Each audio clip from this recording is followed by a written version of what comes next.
It is 6:01. Good morning. I'm Jonathan Schaefer from the Superbook.com Sports Desk. Monday Night Football last night, a bit of a surprise. The Cleveland Browns with a 32-13 win over the Cincinnati Bengals in an AFC North matchup. Nick Chubb had 101 yards rushing and 2 touchdowns. Brissett underneath center. On second down, Jacoby waits and takes and gives it. Chubb darts left. He's through to the 5 and going in. Touchdown! Nick Chubb!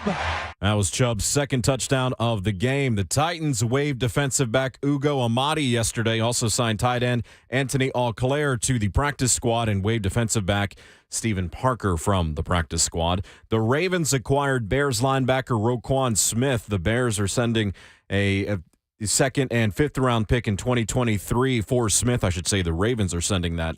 And Smith leads the league with 83 tackles this season. College football, Auburn has fired head football coach Brian Harsin after less than 2 seasons on the job.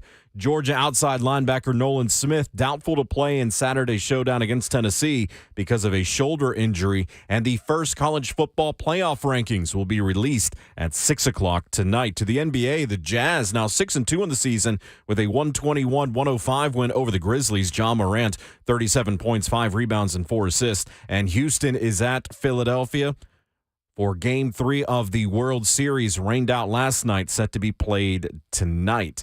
For all your foundation repair and waterproofing needs, visit USSTN.com. Breaking news at once on your home for the Titans and Vols. This is 104.5 The Zone.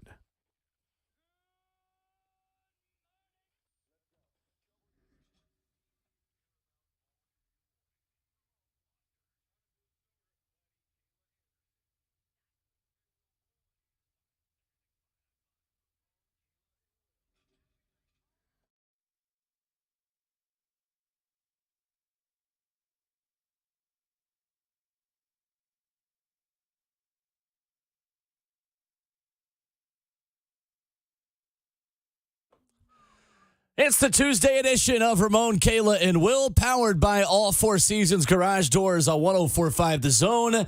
We plan on attacking today with the success that the Cleveland Browns defensive line attacked Joe Burrow, unveiling the Cincinnati Bengals as potential frauds of the National Football League. We begin a day where Tennessee could rise to number 1 in the college football playoff rankings, and NFL trade deadline day today for the Tennessee Titans and the rest of the league. With 11-year NFL veteran Ramon Foster, Kayla Anderson, the best producer in the world, Jonathan Schaefer. My name is Will Bowling. Welcome in and good morning. Guess what? What's happening? It's the first of the month. It is? It's go time. Wake up, wake up, wake up. It's the first of the month. Get up, get up, get up. Cash your checks and come on. There we go. Yeah. We're cashing checks tonight. I actually thought it was last night. I was scouring friggin' Twitter last night looking for the college football playoff ranking. It's all I was right. like, you know what? No. We're It's a good. false start. Cool down Tuesday. It was a real false 5 start. ranking for me. penalty. Slow your roll. Yeah, it Replay really it out. was. Like, all right, Mom, be cool. This is new to you, I know, which it really is. We've never actually had this conversation about the Vols. Big Georgia week. I got a couple podcasts got to do with some Georgia folks, man. I'm trying Yeah. to see if we can grab RG3 this week. Like, there's a lot going on right now. Big Kayla, week. good morning. Good morning.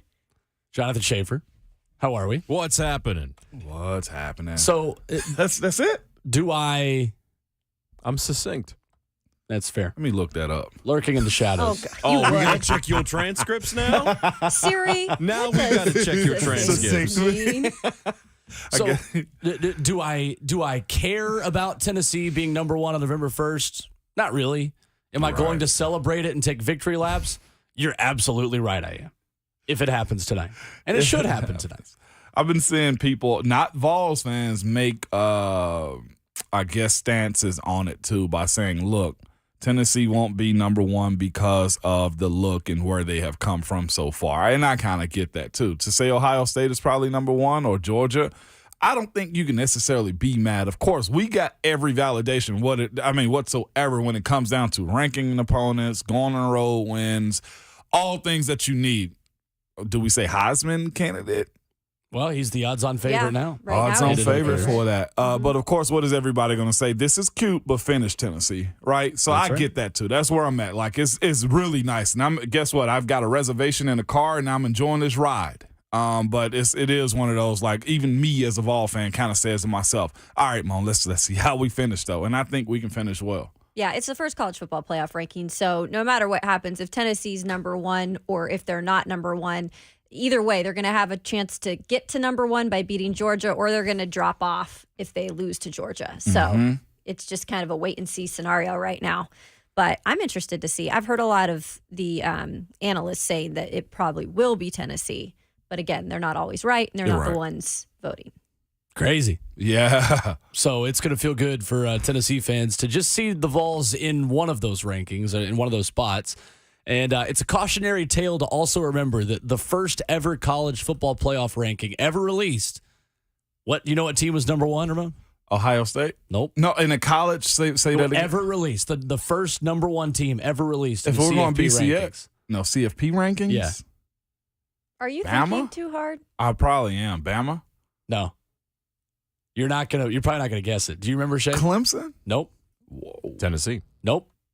In the first ever CFP ranking, You the team that was number one. CFP. Oh, okay. The first ever, 'Cause I was going November back to 1st. BCS, the No. final. Yeah, Oh, me yeah. too. That's what I was No. thinking. Yeah, this is a cautionary tale to anybody who is Hold reading up. too much. Hold up. First, SEC team.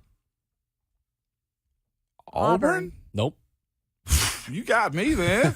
Yeah, I don't know. I don't know who could have been this hot. Dan Mullen and Mississippi State was the first ever Ew. number one team What? in the Stop. CFP ranking. Dak Prescott.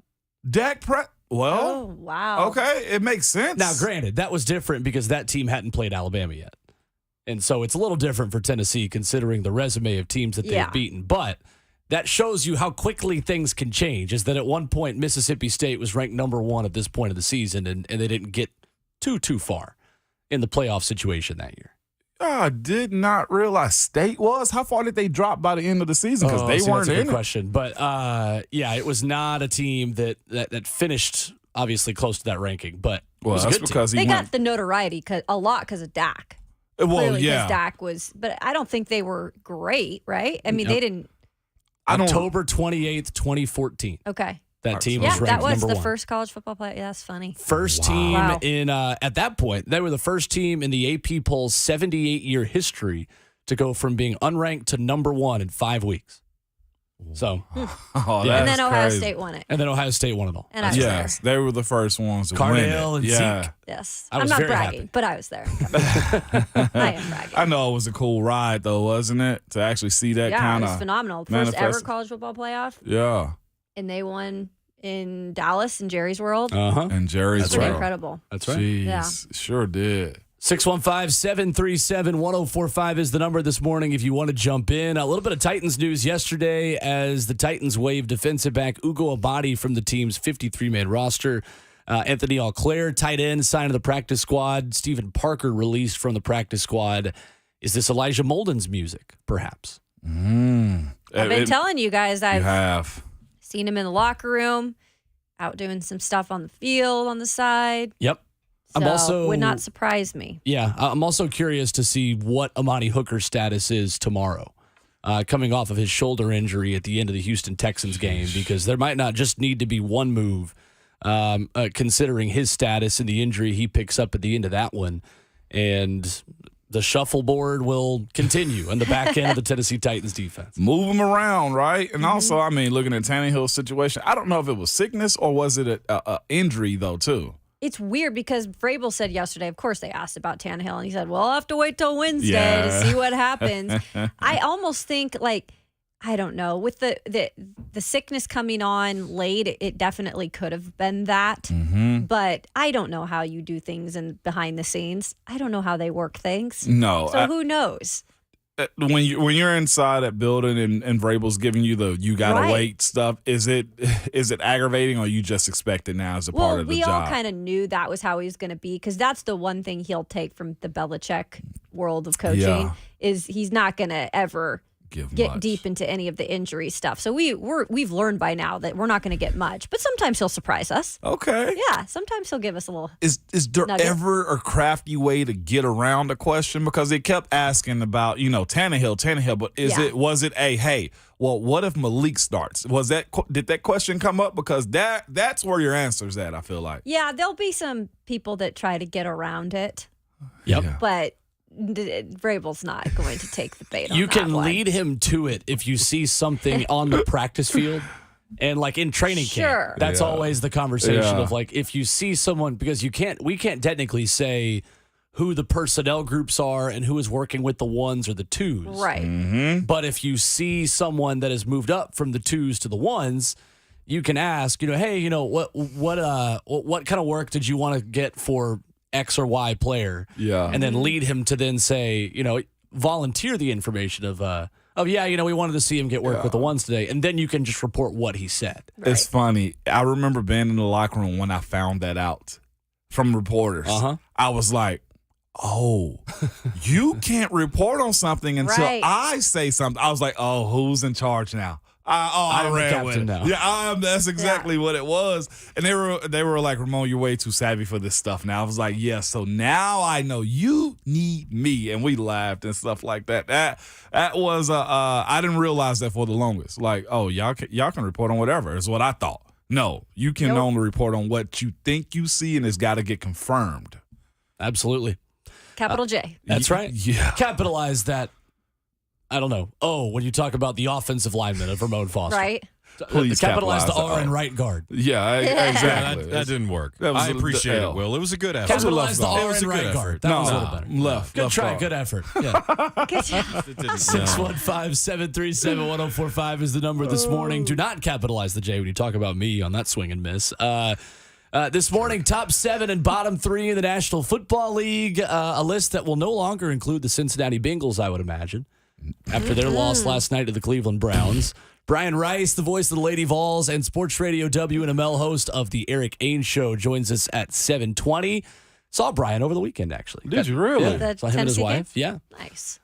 Sam Monson of Pro Football Focus stops by at 8:20 this morning, and the numbers from Jeffrey Simmons' day against Houston are so substantial that I want to ask him the question of what does Jeffrey Simmons have to do to enter the Defensive Player of the Year conversation? Play on the Philadelphia Eagles. Well, that's probably true. That's Did you probably see true. that they had A.J. Brown on Monday Night Football last Did night? he? Like a Wow. live interview. Right. I'm going, they would have never done that with Tennessee. Ever. Even if he had those numbers in that type of day. That's That right. sucks. That's right. And Ron Slay stops by at 9:20 this morning. An action-packed 4 hours that continues with top 7 and bottom 3 after this. Do the Titans make the list for any of us? And who is getting closer to number 3? Because I think there's a team in 4th that is joining the top 3 Uh-oh. a little bit closer to the elites in the NFL. That's coming up. It's Ramon, Kayla, and Will, powered by All Four Seasons Garage Doors on 104.5 The Zone.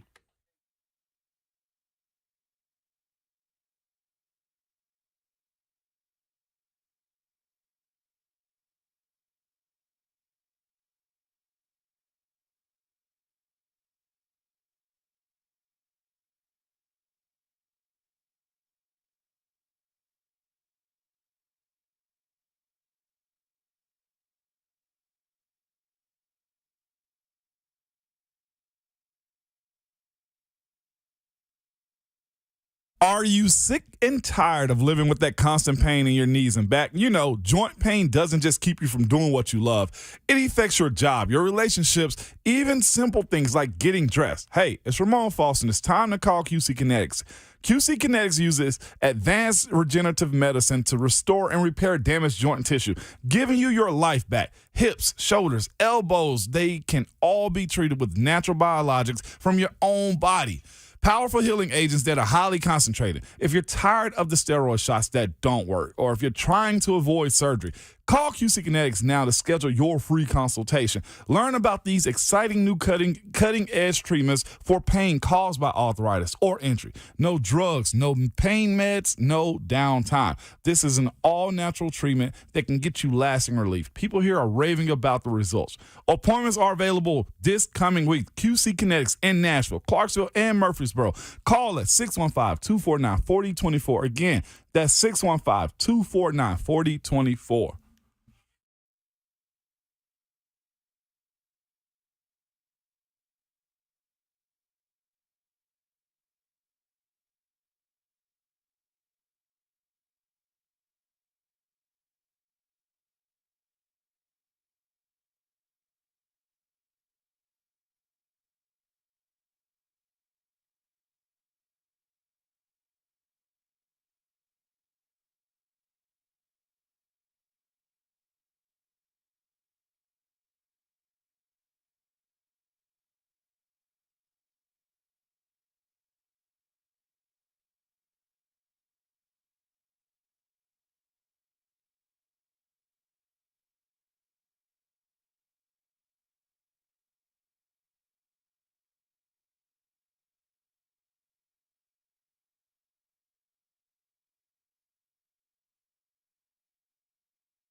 I wouldn't be here if I couldn't handle the pressure, and at the end of the day, I also know who I am. God's given me an amazing ability to keep going, to keep playing, and keep doing what I love to do every day, and keep leading. So at the end of the day, I ain't gonna blink. Enjoy that flight. Go Broncos country. Let's ride, baby. Get out of here. Yes. Get out of here. The cringiest athlete in sports. I think even Laura Rutledge rolled her eyes when she walked away from the interview. She 100% you did. just went there. It's Ramon, Kayla, and Will, powered by All Four Seasons Garage Doors. That's Russell Wilson in another country, making people of all cultures cringe a little bit. I mean, I didn't really have an opinion of Laura Rutledge beforehand. She's fine, She's great. And then watching her even be like, really, dude? That's when I went, Laura. She's fantastic. Respect. Also, her little daughter does college football picks on her Instagram. Yeah, it's pretty cute. for every real? weekend. It's really wholesome. Let's see if we can talk Brian Rice into doing that with his kid. Absolutely. Yes, 100%. Ramon Foster, Kayla Anderson, and Will Bowling with you, running through the top 7 and bottom 3 in the National Football League. And I'll tell you what, I've got quite a bit of movement this week versus what I had last week. On both sides. And The didn't bottom you 3, have the Titans last week? 2 in the weeks top ago, 7? I did. Okay. I did not You last week. did? Gotcha. No, I bumped the Titans down last week for not scoring an offensive touchdown. Okay. Oh. Okay. Because I had, I want to say, not Cincinnati. I think I had Baltimore 7 last week. I don't remember. But I know I did not have the Titans last week. But we begin with the bottom 3. Hey. Number 30. Not proud moments here, man. They were out. And now they're back in again. Yep. Pittsburgh. Uh-oh. Oh. It's just bad. It's just bad. My only saving grace was last night saying that Cleveland and Cincinnati looked just as good as we did. Oh, that's true. And of course, Steeler fans was like, no, we can't score 30 points. And I said, you right. I said, you Fair. right.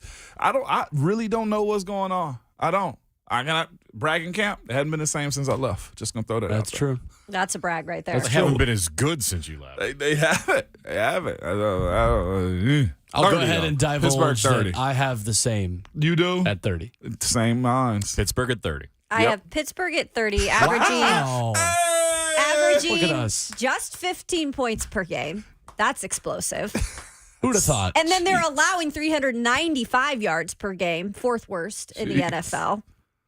35-13 loss to Philly. I know Philly's good, y'all, No, listen to me, y'all. but 35-13. 1 of 12 on third down in that game. Yep. 1 of 12. Got a rookie quarterback tell them they're not studying enough. That's when you know it's bad. That's not studying? good. Ooh. 300 yards of offense, 1 of 12 on third down, like Caleb mentioned. And Jalen Hurts threw 4 passing touchdowns of 25-plus yards God. on Sunday, which is 1 such touchdown short of the all-time record in a single game held by Dan Marino in Week 1 of 1994. Oh, that's nice. And A.J. Brown had 3 of them. Yeah. All on go routes, by the way, which is also one of the first time that's ever happened. I'm serious. No, like, being that's for like an real. actual stat. No, I'm dead serious. Thought you was backhanding that thing Nope. right there. If I was being backhanded, you would know. No, for real. AJ, the dude that used to be here was actually really good this past. And that was the only thing that really pushed me back. Seeing that defense get mocked. Yeah. Like, his face would have got torn off like 5-6 years ago. And it did not happen, man. The Steelers just don't seem to have the same attitude, that No. same moxie that we've always known them to have. Even when they aren't spectacular, Yeah. they still are winning games and have winning seasons. What do you think it's like with Mike Tomlin right now? Can I just ask you that since you kind of know him? It's miserable in that I can't room. Like, imagine. people get off him by saying he's a player's guy. No, it's miserable right now. Like, he's one of those dudes. You ever met a parent that just gets loud, or an uncle or auntie, just when they go off, the entire house My shuts aunt. down? Yeah, so you know the feeling? Yeah. That's what they're feeling right now. There you go. Sucks to be them. Sure does. Number 31. I think, if it makes you feel any better, though, Ramon, I think the bottom 2 teams are very separated from 30. Yeah, Like, I think the bottom 2 yeah. is very, very clear at this point. I'm But with you on that one. You go ahead at 31. I got Detroit, Okay. 31. I thought there was a lot there. There's absolutely nothing there. I almost want to go towards a quarterback. I will say this. If they get a quarterback in the early round, and I think they will, I think they're better set up for a young guy, because I think they do have an OL. They will have a decent running game. It's just not a complete team whatsoever. They're the curse of losing just doesn't leave them. It's unbelievable. It is. I have Detroit also, and they just fired their DB coach, and rightfully so if you know what happened to them in the second half of that game. What's crazy, too, is Detroit scored on all 5 of its possessions in the first half, so they were leading 27-17, and then it was just like a complete – and that's the other thing about a bad team. A complete collapse. Yep. See? Schaefer, number 31. 31 Detroit. Me too.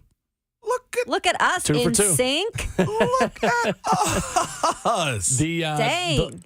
The Lions only forced 1 point by the fourth quarter. So they forced 1 punt in this game, and it was in the fourth quarter. Wow. To Miami. 5 straight losses. They had 6 points the last 2 games. Their offense wakes up in this loss to the Dolphins. They scored on their 5th play of the game, and they still didn't win. So bad. And Jared Goff was good in this game, Yeah, I'll give him credit. and it still didn't matter.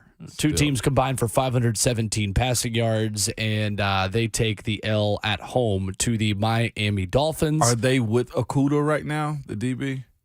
Well, I imagine part of them also hiring a new defensive backs coach at this point is wanting to further his development and keep him on the track he's been on, because he's pretty good. Yes. Jeffrey Okuda? Yeah. He's a great player. He's got a lot of talent, Yeah. and he is a bright spot in a defense that just doesn't have names that you've heard of No. other than Aiden Hutchinson. Yep. Kayla, you said what points they were giving up? They're Yeah. last in points given up right now. Yeah. 32 a game. At the bottom. Wow. That was the Geno Smith coming out party as well against that defense. He It lit was. them up. Yep. Absolutely. He lit them added up. to that total right there. Josh Reynolds, by the way. Josh Oh, Reynolds yeah. was the guy with the touchdown on the 5th play of the game. Didn't he drop a big, Yeah, what could have been a touchdown? right. And Amon-Ra St. Brown has been banged up a little bit Yeah. from week to week, and that guy's fantastic. But yeah, again, it's a coach that's likable for many, and a football guy, grinder coach, and it just, I don't know if he actually really knows how to coach what their football. best defense needs to be is a good offense. Even better. Well, they're decent offense. All right, y'all. In his introductory press conference, he talked about biting off kneecaps. Yeah, that's likable. Yeah. That's awesome. I mean, Yeah, that's likable. You have to then but go back it that up, doesn't mean you're but- going to I win. think he could No, be it on doesn't. WWE. I absolutely. think that'd be a perfect fit. So maybe if this doesn't work out, go on over there, sign a deal with them. He basically cut a promo in his introductory press conference. He knows how to do that. He did Yeah. cut a promo. You blessed his heart, though. You did too, Will. Yeah, that's okay. That's cute. cold. Number 32. That's my favorite thing Number to say now. 32. It goes without saying. Yep. Houston. Caleb. Holla, H-Town. Yeah. Schaefer? Houston. Houston for me as well. I like I said, the bottom 2 teams are really, really obvious at this point. They are. I had a little bit of discussion on 30, Yeah. but I mean, the Texans in the way they rolled over in that game, knowing exactly what the Titans are about to do. Titans deserve a ton of credit. Yeah. Yeah. But oof. That was my biggest thing. You couldn't even and again, the score did not represent No. what that game was, No. okay? Because if Definitely you not. watch that game from start to finish, Houston did not have a chance. And again, like Will mentioned, I think the biggest thing for me is they knew exactly what they had to do. Yeah. That was the most basic Titans plan coming in because they had nothing else to work with. And give the Titans defense a lot of credit too, because they did its job or their job. But my goodness, Houston. What's crazy is their league rank as far as like passing defense is 7th. And that's because nobody wants to Right. pass on them. You want to run You on want to them. run. Jalen Petrie and Derek They're dead Stingley last. Jr. have some talent, but there is not one specific phase that is as bad as Houston is at run defense, maybe in the National Football League. Like, there is no one team that is bad at one singular thing as much so as Houston stopping the run. Maybe Detroit passing game. I Maybe, would yeah. say so. Since you brought that up. Oof. Yeah. That's embarrassing. That's Now, I wonder ugly. why everybody wants to leave. Yeah. Literally. I'm with it. Number 7 on the other side of the National Football League. The top 7 was tough. There were, there were more teams I felt like I could have put in here, and there were a couple that dropped out for me who took bad losses over the weekend. I also feel vindicated that the New York Jets and Zach Wilson are nowhere close to this list now. I know. After the loss that they took to the New England Our Patriots. guy over here, they might bench him. 13 Yeah. in a row as well for the Patriots over the New York Jets. Is it really? Crazy. But number 7. I had to flip a team towards the top too, man. But Hawks Seahawks. No, let's go. Oh, 7. wow. Okay. 7. Sound the alarm. They're proving to be able to win, and I was hesitant. I was one of those ones. I was going to treat them like UT. You feel me? I was just like, is this real? But nah, you got to take them for what they are right now. They are a team that are winning. They're winning as a team. Geno, he didn't write them back. They wrote him off, and he forgot how to write because he's still here and he's still making big time plays for him. And they're playing as a team. And they got petty at their press conference. I just love the pettiness. You DK up there, Lockett. Yeah, when he says we don't care who got the praise around here. I love it. Who was that towards, KK? Who was it towards? What do you think? It was towards Russ. Freaking. Did they do any high knees Russ. up to the podium? They should their way to have. say I it. would have. I would have led the way on that. Yeah. My goodness. Yeah, but the Seahawks are my number 17, and they're NFC West leader too. Leaders right now. Yeah. Mm-hmm. I have Seahawks also at number 7. Mm-hmm. You guys know why, because I've been talking about them for the past 2 weeks now. But again, I think I needed to see that game too. And that's why that was one of my to watches last week, because I just really wanted to see how they competed against the Giants. You saw they do have a lot of talent on offense with Geno surprisingly seeing so much more out of him. But you also look at, they got Tyler Lockett. Lockett's stupendous. And then DK Metcalf, who's healthy again. Yeah. That's been great. But Kenneth Walker, he's emerged as could be possible rookie of the year. And Pete Carroll, say what you want about him, guys. I want to play for that guy. I'd want to play for him for sure. And now that we all know what went down with Russ, I wonder why he was like, get him out. That's what I was going to say. Get him out. That situation is going to be a documentary in the offseason. It has to be a focus point. I will watch that 30 for 30 whenever it comes out. Me too. Please make it ESPN. Hopefully Ciara can maybe in 10 years also step be out of that totally marriage. honest. Be totally honest about what really happens with Russell Wilson. Step out of it. Yeah. He's a goober, but I don't know about that. Yeah. I ain't going to push him there, but boy, he ain't helping himself. Like, you got to know your old dude or your girl's kind of wild. Like Pat Mahomes has to know his old lady is just. Oh, God.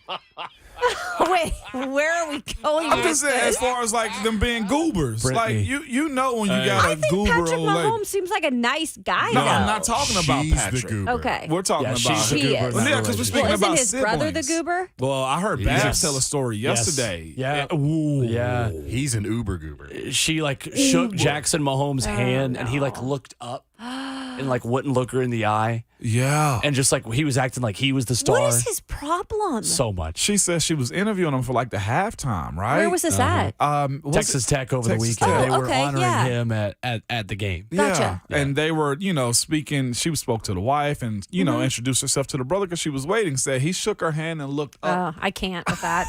I'd slap that kid's face so hard. Sassy is that? Excuse me. Hey, eyes down here. Thanks. So what I'm saying is, guys and ladies got to know when they're, they're the other is like a goober. Like he knows his wife is probably just They chose to get into that relationship. yeah, absolutely. But you also see him like, man, you really wearing that?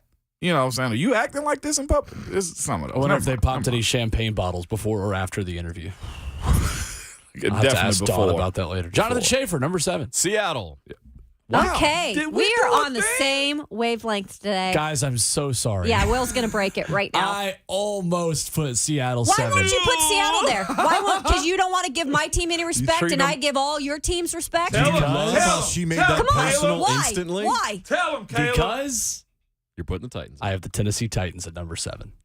I still don't agree with that. I have the Tennessee Titans at number 7 because outside of a final drive in 2 minutes, they were going to hold a National Football League offense to under 100 yards. This defense is elite right now. But they have to.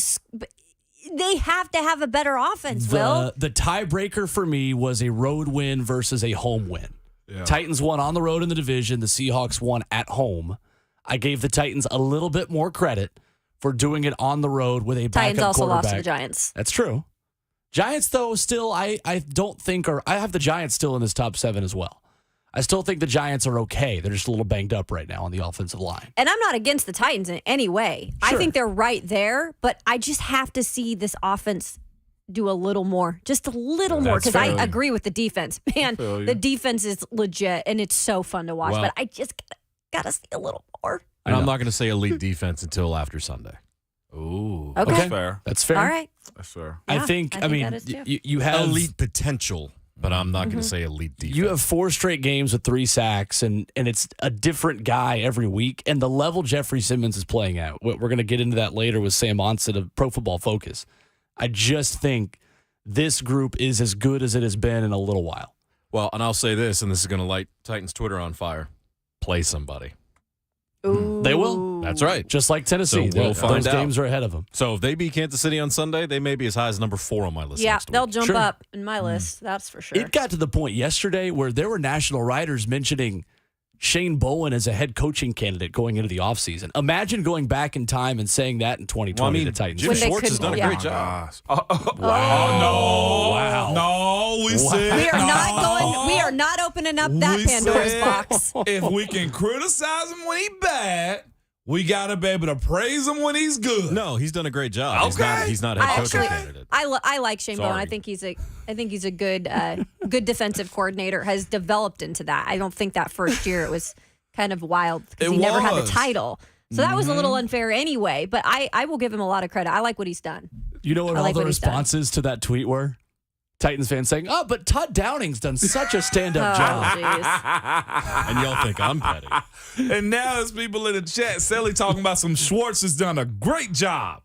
What is wrong with y'all, man? Let's quickly do number 6 before we go to break, Well, in and this we'll case- save our top 5 for after the break. Y'all not going to like me because I got the Titans up there. There you go. Hey, the Titans All right. number Come 6. on. They're division leader.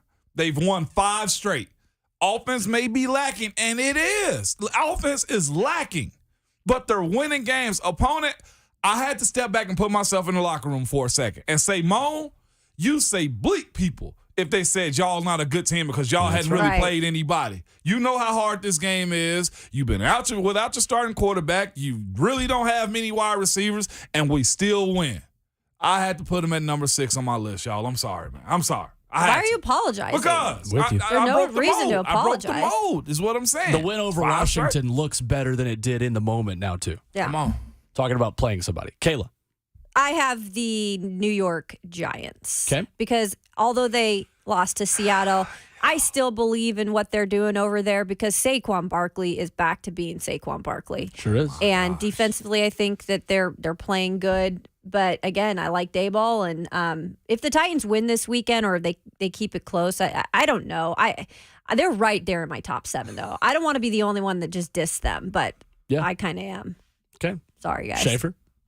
Baltimore at number 6, Oh, okay. especially after the move they made yesterday. Sure. I thought about it because of I that did not move. factor that in yet. Yeah. I haven't yet. But And by the way, Titans are 8 on mine. okay. That's fair. That's where they were for me last week. That's I where get they it. are on my list too. I have the Giants 6 as well. I don't think you can knock them for going to the loudest stadium in the NFL. See, I will give your team And credit. it is. Oh, thank you, Will.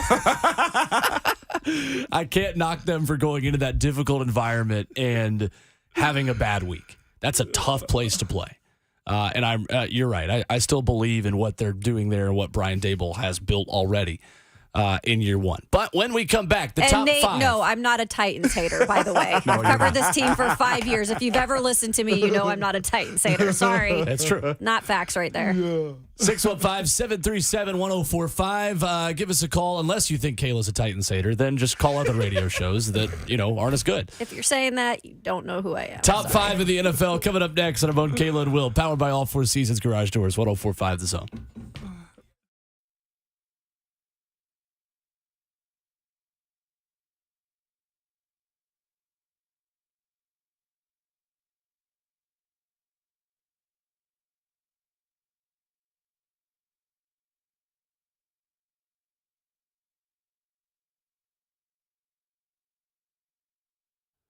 Hey, it's Will Bowling here for my friends at League Company. You got a ceiling light fixture that maybe flickers a little bit? You need an extra outlet or two? Or do you have wall switches that don't really seem to work all the time? They all seem to be simple issues, but they are rarely do-it-yourself projects. And trust me, when it's do-it-yourself for me, I just end up making it worse.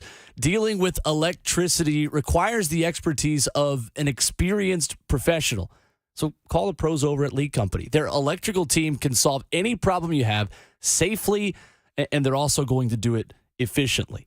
Right now, you can enjoy a $20 off your next electrical service call. $20 off. That's a pretty good deal. You can contact Lee Company today at 615-567-1000 or leecompany.com for an appointment. The number again, 615-567-1000. That's leecompany.com. Lee Company, all you need.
Rolling right along in hour number 1 on Ramon, Kayla, and Will, powered by all Four Seasons Garage Doors, 104.5 The Zone. Ramon Foster, Kayla Anderson, and Will Bowling with you on the phone lines at 615-737-1045. We continue our top 7 and bottom 3 in the National Football League through Week 8 with number 5, and Ramon Foster leads us off. My number 5 team, again, I told you I thought they was real. They're just not realer than the ones in front of them. Cowboys. Boys. Put up 40-plus points this past weekend, man. Dak seems to get his old thing back. It's going to be interesting to watch them and that rabid fan base kind of contain themselves. Also, Jerry Jones. Him and Pollard, the Pollard situation. I'm just like, Jerry. Crazy. Oh, be cool, goodness. Jerry. Tony Pollard, the running back. But what's funny is he tried to actually start a controversy at quarterback at one point. Yeah. But he's saying Zeke's their guy. Like, no, what are we doing, Jerry? Yeah. Jerry is go eat a Whataburger. That's his favorite. I got Cowboys, though. I got Cowboys too. I do too. All right. Minnesota at 5. Oh, okay. Oh, okay. So, I'm giving him a little more respect this week. Yeah, me too. The interesting thing about Tony Pollard is he had 15 touches, 147 scrimmage yards, and 3 touchdowns against the Bears. Dallas improved to 8-0 when Tony Pollard has 15-plus touches in his career. Yeah. The Cowboys have scored 37 points per game in those games. And he continues to, I think, still be the best all-around running back on that team. 131 yards, 3 touchdowns on 14 carries. Yeah, that's always been a good offensive line, but he made a guy look stupid on his 18-yard touchdown run, just cutting in the middle of the field. So, yeah, I'm with you on that. I'm a huge fan of that guy. Besides a Memphis kid too, like I want to see him flourish, man. That's right. Number 4, Minnesota.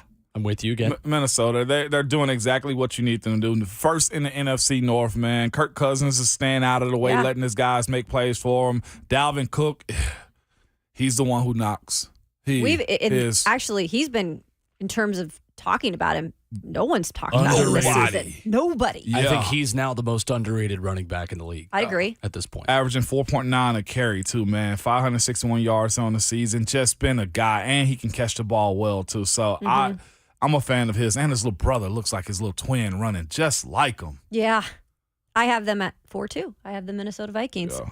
I actually picked Kirk Cousins up because I dropped Russ Wilson 2 weeks ago. There you go. And then I had to do a plug and play last week. And then I said, oh, shoot, I need a quarterback this week. Right. And so I went and got Kirk was there. I went and got him. And by golly, he got me like a good amount. I was like, okay, I can't let's go. I'll put you at 4 just for that. 24 of 36 for 232 yards and 2 passing touchdowns. You just look at the big names that team has on both sides of the ball. Yeah. Kirk Cousins has been fine. Dalvin Cook, Justin Jefferson, Adam Thielen, those two combined for 165 in that win over the weekend over Arizona. Patrick Peterson, Zadarius Smith, they just have a lot of good players. They do. Yeah. Like, people ignore them because it's Kirk Cousins, Right. but they're a good football team. Yeah. Schaefer, number 4. I have Dallas at 4, so my 4 or 5's just switched with you. Okay. There you go. All right. Fair. Number 3, do we all have Kansas City think there? so. I got Kansas City. I think we can roll 3, 2, and 1 off. I was going to say, I Buffalo. flipped mine from last week, too. You have Philly back at 1. I got Philly back They at did 1. enough, huh? They proved me right. Yeah, they and proved me Buffalo right. at 2. Yeah. Okay. I got KC 3, Philadelphia 2, Buffalo 1. Oh, you got Philly, too? Oh. Yeah. Oh. Okay. What can I get your explanation on that real quick? I still think Buffalo's the best team in the league. Okay. And every time that they have knocked this year, they've won and usually won big. Yeah. It wasn't a great performance for them against Green Bay. Green Bay's bad. But they do got Aaron. They do have a good defense, but they're bad. I enjoy anybody And that that's dogs Aaron. and look, though. Philadelphia's got a good defense too. I think Buffalo's defense is better. And if I have to rely on the quarterback, I'm relying on Josh Allen and not Jalen Hurts. I do And agree with that. Yeah. Because I Buffalo- think you have a wash at receiver with Diggs and AJ Brown. I think you're going to get similar production between the two. Yeah. They're getting a cornerback this week, too, right?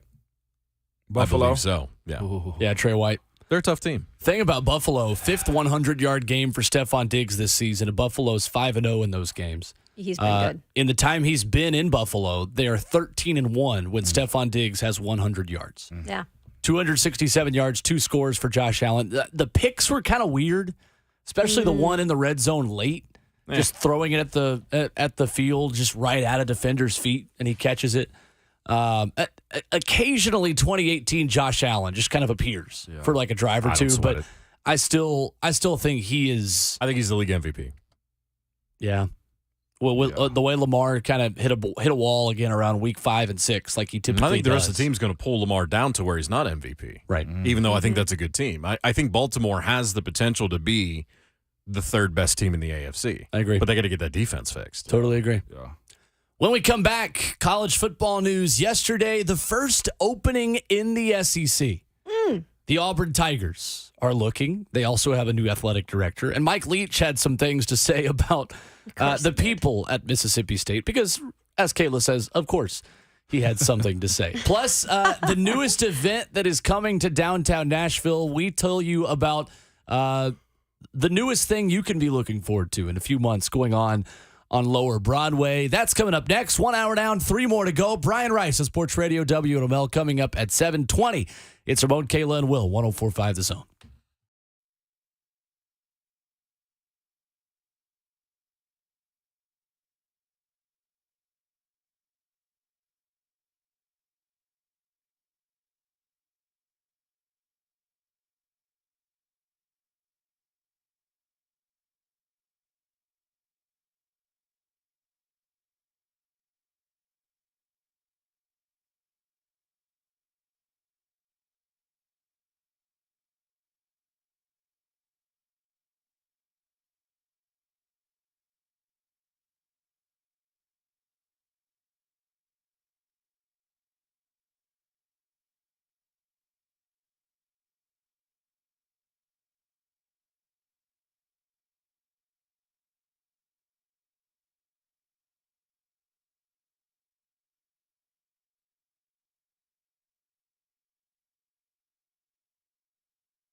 7:02, good morning. I'm Jonathan Schaefer from the Superbook.com sports desk. Monday Night Football, the Browns bludgeoned the Bengals 32-13.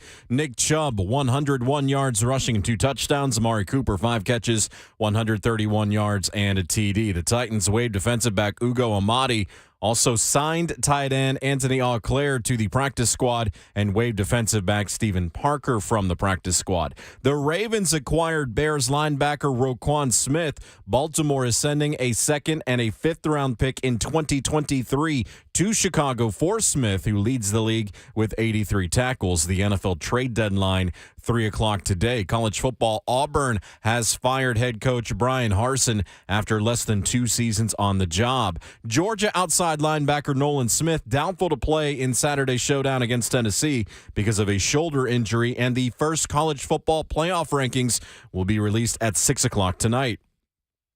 To the NBA, the Jazz defeated the Grizzlies 121-105. Ja Morant, 37 points, 5 rebounds, and 4 assists in the loss. Game 3 of the World Series rained out last night, set to be played tonight in Philadelphia. And to the NHL, Nashville, the Predators at Edmonton. 8 o'clock will be the face-off for that. For all your foundation repair and waterproofing needs, visit USSTN.com. Breaking news at once on your home for the Titans and the Vols. This is 104.5 The Zone.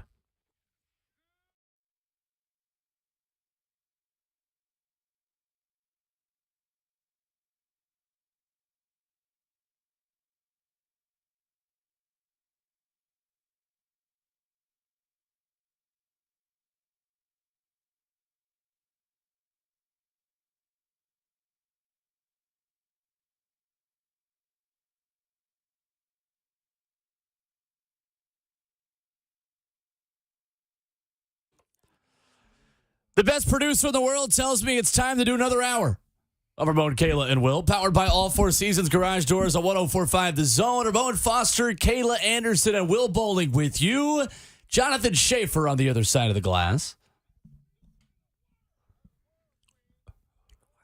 That's right. 615-737-1045 is how you talk to him, so you can talk to us as we run through the headlines of the world of football yesterday, namely the Auburn Tigers, who have fired up the SEC coaching carousel on Halloween. But first, a new event comes to downtown Nashville, March 16th through the 18th. Yeah. Mark your calendars, ladies and gentlemen, for a free event featuring live performances and a college basketball fan experience throughout the heart of Music City. FanDuel Bracket City Live will be a 3-day free festival centered around music, basketball, and action, taking over Lower Broadway in Nashville this coming March.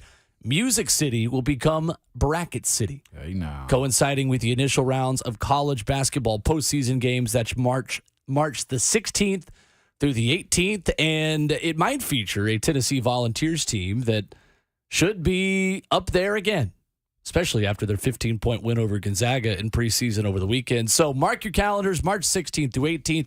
Think Music City Grand Prix. Think a miniature version, perhaps, of the NFL Draft and the vibe that brought to Lower Broadway with a lot of basketball and a lot of music. And a big event that, of course, Nashville always does well. FanDuel bringing Bracket City to Music City. Can't wait. Love it, Will. That would cool. be awesome. And it's always a party here, right? Yes. And so it's going to be good. Down Broadway? That's right. Yeah, that's going to be a good time. And we get March Madness back on steroids now, too, basically. That's right. It was so weird when the pandemic hit, because I was at that was supposed to be Tennessee game that afternoon. Me too. And we were in front doing our live shots with News 2 at the time. And that's when everything broke. Yeah. And so they pretty much were like, everything's on pause. So we were interviewing family members of the players. And then we went down and had the press conference with Commissioner Greg Sankey. And then it was done. Wow. And it was the weirdest thing because people were ready to go to the game. They were out in the streets. And then from then on, you guys all know what happened. I mean, everything shut down. Sports world shut down. And so it's just starting to get ramped up again in terms of basketball. So I think this will be a huge thing to kind of add to that. You know which one shut us? Well, which one got us was the Memphis-Tennessee game. Oh, God, same. I was walking into the arena. Were you? We were driving. We were just passing Nissan, about to get off on the exit. Yep. And we were getting text messages because my little cousin was on the staff at Memphis. Yep. And we were like, what? My auntie's texting us. I'm like, what do you mean? Like, no, we're about to go in. Like, hey, no. And not great. Shut us down. All details online at bracketcitylive.com, March 16th through 18th. FanDuel Bracket City coming to Nashville. Looking forward to that. Yeah, I saw somebody the other day, I think it was Fox College Basketball, had a graphic for Halloween of what every college basketball team is most scared of. And for Duke, it just said North Carolina. And for Tennessee, it said Penny. Right. And all the responses were like, no, I think it's the other way around. Yeah, 100%.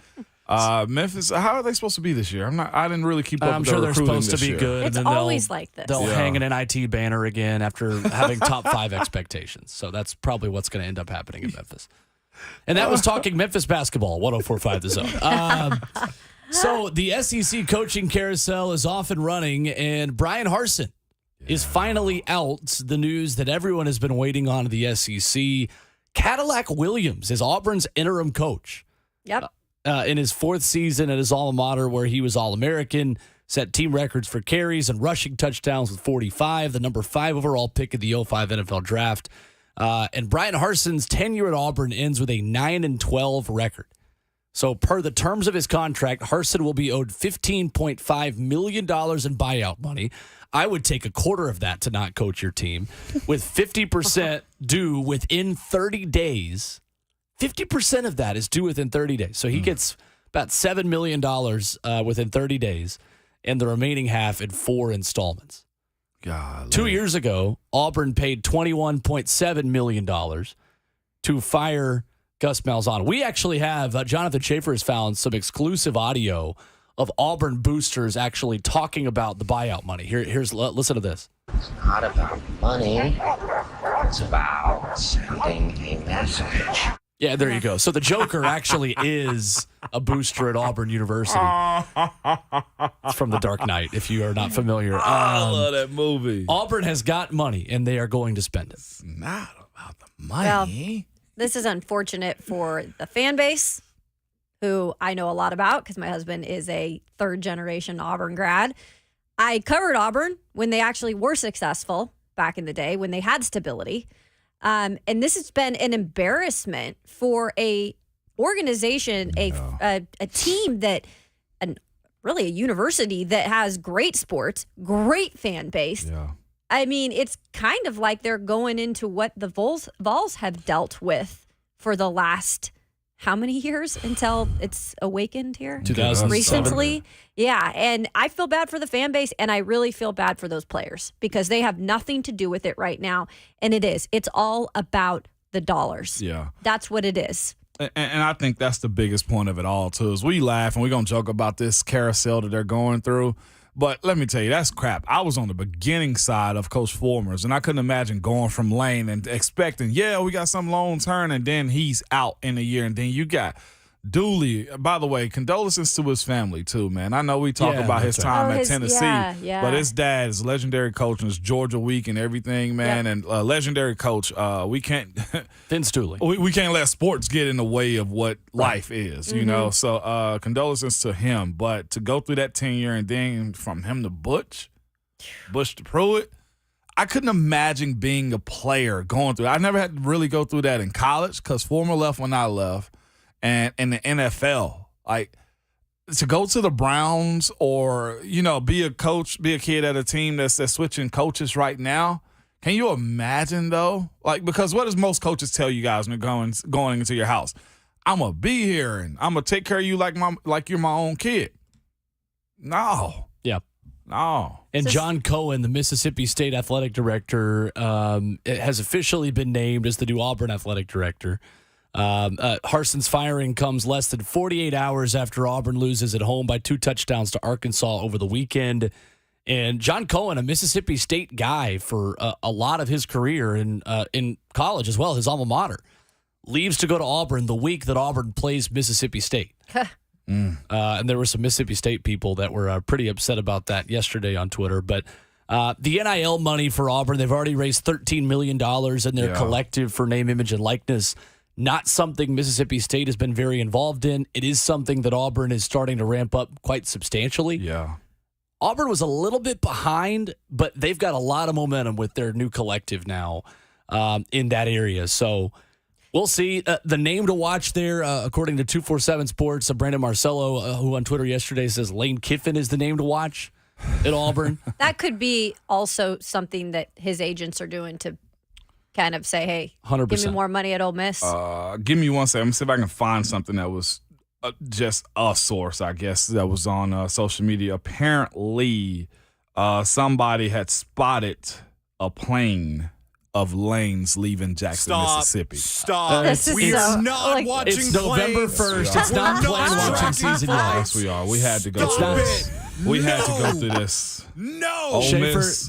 Tennessee people are glad to not be in a coaching search, obviously. Yeah. But there is a little bit of FOMO. Yeah. There's a little bit of the feeling of missing it. I love the promise plane you. watching thing always gets Like, me. like we are kind of like, well, you know what? Let's track their plane. Now, to be serious about this for a moment. So now Tennessee, from the outside, gets to observe Auburn and look at Auburn the way everybody else from the outside looked at Tennessee. Yeah. That's right. 100%. Vols fans. Well, sit back. I'm going to say, Let's ride. I'm going to say this too. Like Nick Saban, they better have his predecessor ready, because once Nick Saban's gone, you got to keep that program afloat. Again, I was there when that program was dog doo-doo. Yeah. I've seen it I happen like with that my own better. eyes. So you got to remember, even though how high and mighty these teams can be and how they can go through their glory days, it doesn't mean that they can't sink back down. And I think that Lane Kiffin's the first call for Alabama when that day comes as well. Yeah. I think there are a Could be. lot of people over there that want him to be the guy that comes And back if that's after the thing, being mentored by Nick. you need to stay at Ole Miss. Well, if that's the case, then you need. Well, no, I need him to go to Auburn first, okay? Because I can't deal with Alabama every year. I'm gonna be real. I feel like Lane in Alabama is would be funny, but we'll see. Can they control Lane at Auburn? You can't control Lane. You can only hope to contain This it. is the problem at Auburn, though. The boosters that are at Auburn that are running everything, 100%. just like when they were at Texas, Yes, ma'am. with all the coaches they ran out of Texas, they run everything, and you have to be a yes man. And I don't think, unless that changes, I don't think Lane can be a yes man, That's right. in my opinion. I feel you. Coming up next, we continue the conversation with Brian Rice of Sports Radio WNML. We get his biggest concerns for Tennessee going into this matchup with Georgia. And we highlight the biggest performances out of the win over Kentucky, especially on defense. I want to ask Brian, was this the best defensive performance Tennessee has had while coached by Josh Heupel and Tim Banks? We'll have that conversation coming up next. Brian Rice joins us on Ramon, Kayla, and Will, 104.5 The Zone.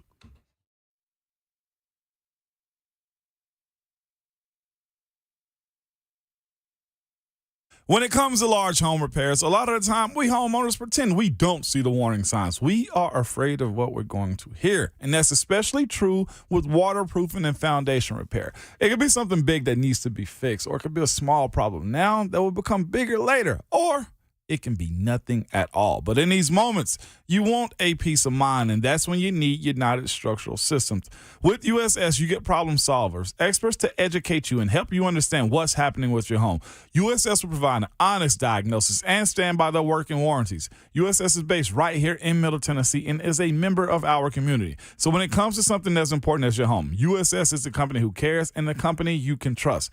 USS serving Middle Tennessee, Southern Kentucky, and Northern Alabama. Find them online at USSTN.com or call 615-227-2275. We guarantee our best. Call USS.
Hendon Hooker with right to his right. Now he goes to the left. They're going to run the option. Hooker keeps it, cuts it up at the 5, spins into the checkerboards. Touchdown, Hendon Hooker. On the option to the left, Hooker kept it, faked the pitch, and then went into the north end zone. It's Ramon, Kayla, and Will, powered by All Four Seasons Garage Doors on 104.5 The Zone. One of the many touchdowns from Hendon Hooker this season. The Heisman Trophy favorite as Tennessee travels to Athens to take on the Georgia Bulldogs. Along with Ramon Foster and Kayla Anderson, I'm Will Bowling, joined on the Mark Spain Real Estate Hotline by our good friend Brian Rice from Sports Radio WNML in Knoxville. Good morning, Brian. How are we? What's going on, Brian? You with us? Yeah, I got you. You went out for a second. Just a Tuesday in paradise after a beatdown of Kentucky, like it's the olden days. It doesn't matter what number is next to the Wildcats' name. Tennessee story is still the same. Taking them down just like it was the olden days. The way the good Lord intended, for sure, Indeed. in Knoxville on Saturday. Brian, was this the best performance by a Tennessee defense under Tim Banks and Josh Heupel? I think you have to say it was, because Kentucky couldn't do anything. I mean, and going into this game, I thought it was a terrible matchup for Kentucky. And I've said that all year. Will Levis is fine, but they don't ask him to do a lot in a lot of games, which means if there's a game that they need to put on his shoulders, they're not really equipped to do that, particularly this year as compared to last year when he had a little more around him. Their offensive line couldn't protect him. Their offensive line couldn't open up holes for the running backs. And a Tennessee defense that has been very good at stopping the run all season did exactly that again on Saturday. And that just meant Kentucky was in a bad spot. And then they're not equipped to play from behind. So once they got down, they tried to put the ball in the air a little more, and obviously weren't very successful with that. Will Levis with the 3 interceptions, and only 98 total passing yards. Just a bad matchup for Kentucky, who I think is still a good football team, but certainly you have to give a lot of credit to this Tim Banks defense, because this was their best performance of the year. And we had somebody yesterday send us the gift from Happy Gilmore. Looks like Happy learned to putt. Tennessee's learned to play defense. Things are going to be a little different in people's evaluation of them starting with the playoff rankings tonight. And Brian, it's incredible still that even as recently as yesterday, people have Will Levis as a top 5 pick in the 2023 NFL Draft. Was this performance more about him having a bad day, or Tennessee's defense rising to the occasion and taking a step up for you? Some of both. I mean, I don't get the Will Levis NFL first-round pick hype. I don't get paid 6 or 7 figures to evaluate NFL talent like scouts do or like general managers do, but I don't see it. I've never seen it. He's okay. I guess he does some things that NFL teams like, but he hasn't won a lot. And when they have had to put games on his back, he hasn't done it. When you look at his stats against teams and defenses with a pulse over the last 2 years, he's not very good. So some coaching staff in the NFL is going to try to take him somewhere, but he reminds me a lot of like a Jake Locker, where you get all this hype and there's just not a lot behind it once you get to the league, and there's not a lot behind it when you look at the actual stats. So maybe I'm wrong. He will have the opportunity to prove me wrong, and I will be happy to admit it when I do. I don't see it. I don't understand it. And I think we saw another example of it Saturday. You put up a decent defensive game plan against him, and he didn't have an answer for it. But when it comes to this defense, though, I know that's been a huge question as far as when Tim Banks got hired to just can it stand up in the SEC because it was lacking players. How have you reviewed this over the last, 20 months right now that we've been watching Tim Banks in this defense? I think it's a lot like the offense in that they get better every day. And that's all you can ask for in football is to get better every day. It hasn't been as quick as the offense, certainly. It hasn't been as successful as the offense. But I think every game seems to be a little better than the last one. You know, they've done this the last couple of weeks without 3 starters in the defensive backfield. Warren Burrell's out for the season. Kamal Haddon's been out. And then you got Jalen McCullough back this week. but it's allowed some depth to develop. But guys have bought in, and guys have not been deterred by big numbers against them or bad performances. They've just worked to get better. And again, that's all you can ask for from any player. But they've stayed committed, and I think they're seeing the benefit of that right now. Now, who knows what Georgia will do on Saturday? I could say all this, and Georgia goes off for 700 yards and 55 points. That's possible. Georgia's capable of doing it. But I think you can see game by game the individual and team improvement of this unit every game this year. Yeah, and offensively, though, like you have people, I'm texting people about our Vols trolling here and there, and they're just like, this 11 dude. But I'm thinking, you still got 4. You got 15. You got tight ends. You got running backs. Like, how many weapons does this team have, and on any day, who can take over? Well, I think as you get those other guys rolling, it makes it even easier for Jalen Hyatt. I think that's why he had the game he did on Saturday. Certainly Kentucky didn't watch the Alabama film and say, well, we don't need to cover that guy. Those 5 touchdowns were a fluke. He's a guy who scored 5 touchdowns on Alabama. He's got to be the focus of your defense. But if you do that, then Brew McCoy is going to go off. If you do that, then you welcome back Cedric Tillman. And he had an okay game, 4 catches, 20-something yards. But he was getting back into the swing of things.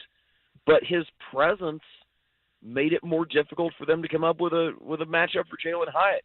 They end up putting a safety on him. Mm-hmm. Well, that's not going to work. They're trying to push him at the line, and he's already 5 yards downfield and wide open. I mean, Eric was talking on our show yesterday. He's like, I don't know what scouts will get to watch as far as how he gets open, because you zoom back the all-22, and all of a sudden he is open. He catches these long touchdown passes, but. You're getting Cedric Tillman back, who at the time of his injury was considered perhaps the best wide receiver in the SEC. So it creates terrible matchup problems for even the best defenses, because you can't double cover everybody. And if you do what Kentucky did in the first part of that game on Saturday, drop 8 into coverage, well, they just hand the ball off and run straight ahead for 5 yards. 5 yards, 4 yards, 5 yards, 4 yards. That's a winning game plan as well. When you do so many things well like Tennessee does, it presents a nightmare to try to defend, especially now that you have Cedric Tillman back.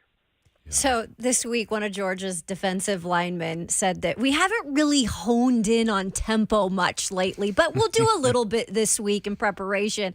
I don't think people realize, unless they face this Tennessee team in person, just how much this tempo is, when you hit it for the first time, how much it puts you back. I mean, how do you prepare for this type of a tempo that Josh Heupel has put out with this offense? I don't think anybody has come up with a good answer to that. I think, it's not being smart. It's just, Chris Lowe said something on the Nation on Sunday night that I thought was appropriate for everything that Tennessee does on offense. But he said, how do you prepare for Jalen Hyatt? You can't, because if you have a guy that's that fast, he's not on your scout team. And if you have players that can go as fast as Tennessee can, you would do it. I hope Georgia's right that they haven't worked much on tempo and that they're just trying to do it this week. I don't know that that's necessarily true. I know that he said it. I hope that's correct, because you aren't prepared for it until you see it. Right. And that's Tennessee's biggest advantage in running it, is it's almost impossible to duplicate in practice, because no scout team in the world can go half as fast as Tennessee's starting offense does. You can't prepare your defensive linemen. I mean, if you look at the game Saturday, when Tennessee was on it had 2 long drives, and at the end of both of them, Kentucky's defensive line was about to die. Now, I'll give credit to Mark Stoops and his staff. They didn't do the feigning goat deal like Ole Miss or Texas A&M or whoever. They played it straight up, and it almost hurt them. Tennessee ended up having a player that had to come off, and so Kentucky got to sub. But you're not prepared for it. There's no way to prepare for it. And that's Tennessee's greatest advantage, because they continue to execute it at a high level no matter who the defense is. And they don't get penalties, most importantly, because a penalty can ruin the whole thing. So we spoke about Tennessee's defense and specifically the secondary kind of taking steps in the right direction. But they're going to be hit with some tight ends this week who, in my eyes, when I look at these guys, I'm like, what? Like Washington's a tight end? Yeah. Like, what kind of challenge do they pose? Yeah. I mean, that's the story of the defensive game plan in my mind for Tennessee this weekend. You can load up, stop the run. You can have some good ideas of what you want to do in the passing game. But how do you stop two tight ends? Because, again, just like we're talking about with Tennessee's offense, you don't have anybody on your roster that can duplicate that in practice to get your linebackers, your safeties, and your corners ready to cover that however you're going to cover it. I think they'll have a plan. I also think those tight ends are going to get theirs. And you may be in a situation where we're just not going to let anybody else beat us. I don't know that there's a good answer for that. Jeremy Banks at linebacker I think is going to be a key. Juwan Mitchell at linebacker is going to be a key because those are two athletic guys, particularly Jeremy Banks being a former running back. He has kind of the speed to keep up with these guys. He's not the best in pass coverage, but I think he's going to be called on to play a role there. And then we'll see what they do at safety. You know, can McCullough come up? What are you going to do with Trayvon Flowers? What are you going to do with a couple other guys in the back end that maybe you change how you cover the receivers to make sure that those tight ends are accounted for? But that's the matchup of the week for Tennessee's defense is how do you cover those tight ends? How do you keep them from beating you by themselves? And I think that's something that a lot of defenses have struggled with and will struggle with facing Georgia this year. Brian Rice with us this morning on 104.5 The Zone. Brian, Danico Slaughter moves from safety to corner and intercepts Will Levis on Saturday. How big of a development is that for Tennessee, the transition that he made so smoothly to that outside position? I think it's huge. I think he's a really talented guy who can do a lot of different things for you, and that was the biggest thing that we saw this past weekend was his versatility. And to go back to Kayla's question, that's somebody who's going to be counted on this weekend, whether it's at corner or whether it's at safety or whether you draw up something where he's watching out for one or both of those tight ends. Slaughter's play has been really key these last 4 or 5 weeks. When McCullough was out and now that he's back, he hits hard, but he hits clean. I think that was what I was most impressed by his big hit to force the interception on Saturday was it's a clean hit. You know, a lot of defensive backs go head hunting there, separate a guy from the football, but then here comes the flag and it all comes back. He hits clean, and I knock on wood when I say that, but if you look at some of his big hits that he's made this year, they're clean, they separate guys from the football, and that gives you opportunities. His play, his development is one of those things I was talking about earlier with Tim Banks' defense as a whole. He has gotten better every week and has been ready to contribute wherever he was asked to. Brian, it feels like on offense, the game plan comes down to Tennessee's ability to run the football against this Georgia defensive front. And Jalen Wright had 45 yards after contact and forced 5 missed tackles against Kentucky. Can't overstate the level of importance of him stepping up. And Tennessee's kind of got 2 really good running backs right now. Yeah, it's the two-headed monster, and it's great because they're not the same guy. So you can do a little bit of different stuff with he and Jabari Small, but they're close enough that they're pretty well interchangeable based on your play calling. So you can have either one in there. One being in doesn't limit what you can do. And they both get good yards after contact, but yeah, Wright has been really good, especially over the last few weeks, in getting those extra yards. Tennessee rushed for over 170 yards against Alabama. That gives them the confidence that when they go to Athens on Saturday, they will be able to run the ball again. And that's something that Josh Heupel and that Alex Golish have talked about, and you've heard broadcasters bring it up, that's been in the production meetings. They have to run the football because running the football sets up open receivers down the field, and that's got to be the key. So if Georgia can stop the run, keep Tennessee from doing it effectively, I'll be interested to see how much they stick with it anyway to make sure that Georgia respects it to open up guys downfield in the passing game. One thing Kirby Smart said, when describing his offense was he's got a quarterback, he's got a wide receiver, and he's got a run game. Do you believe he believes in those things when it comes down to trying to stop this team too? Yeah, I think so. I think this why this is going to be a number 1 versus number 2 matchup. Yeah. Is these are two teams that can do everything, and they can do everything on the offensive side of the football, and they can do everything on the defensive side of the football, and that's where Tennessee's development on defense has made this a different game than I may have seen it 5 or 6 weeks ago.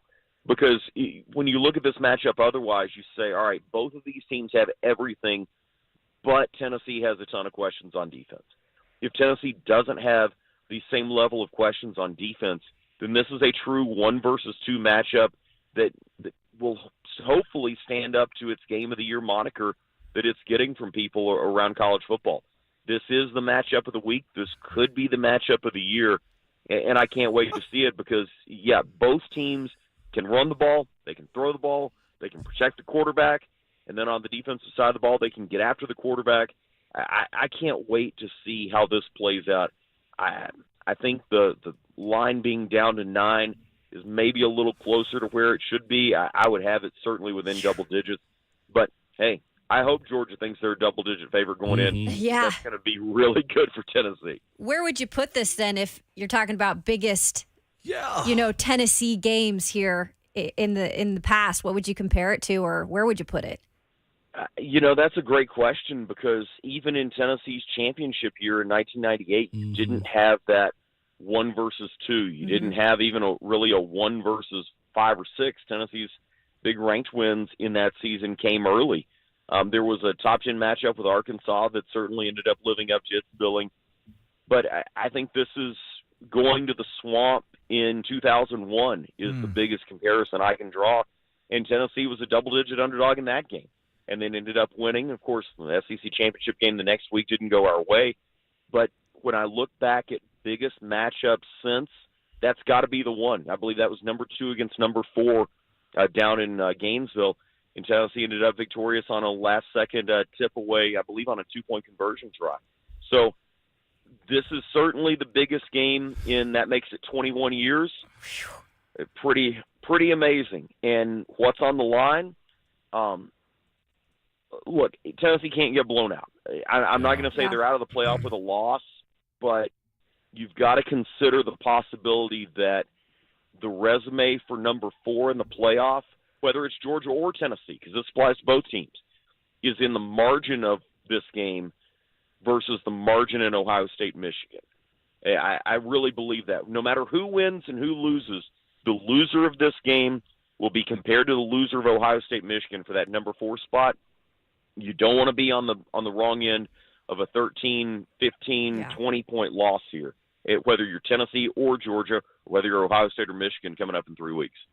Brian Rice, our guest this morning on Ramon, Kayla, and Will at Brian C. Rice. Give him a follow on Twitter. The game of the decade for Tennessee and Georgia this Saturday. Brian, you've got me and Ramon taking deep breaths as we talk about this being the biggest game in so long. Who thought? Let's all take deep breaths. It's a long way from here to Saturday. No, it's not. I will tell you. I've been telling people since May, Tennessee's going to win this game and go to the SEC championship game because my brother is getting married on the day of the SEC championship game at 3 o'clock. You know what? It seemed a little ridiculous back in May. Now I'm really getting nervous for it. And it's going to be up in the mountains. Not sure I'm going to have great cell service to watch it on my phone. Already freaking out just a little bit. But that's why Tennessee's going to win the game on Saturday because that's going to be where I'm at. Brian, just don't go. Yeah, just don't screw your brother. My wife said, hey, if we both miss it, that means that the wedding party's still even. Oh, that's so funny. That's great. That's great. Fantastic. That's why Kelly is the best. Brian, please tell your brother thank you for his service because if that's what gets Tennessee to the SEC championship game, we all owe him. Amen to that. Thank you, Brian. Thanks, y'all. Thanks, Brian. All right, there's Brian Rice with us. You're at Mon? Huh? You ready? Yeah. You ready? Right? Are you ready?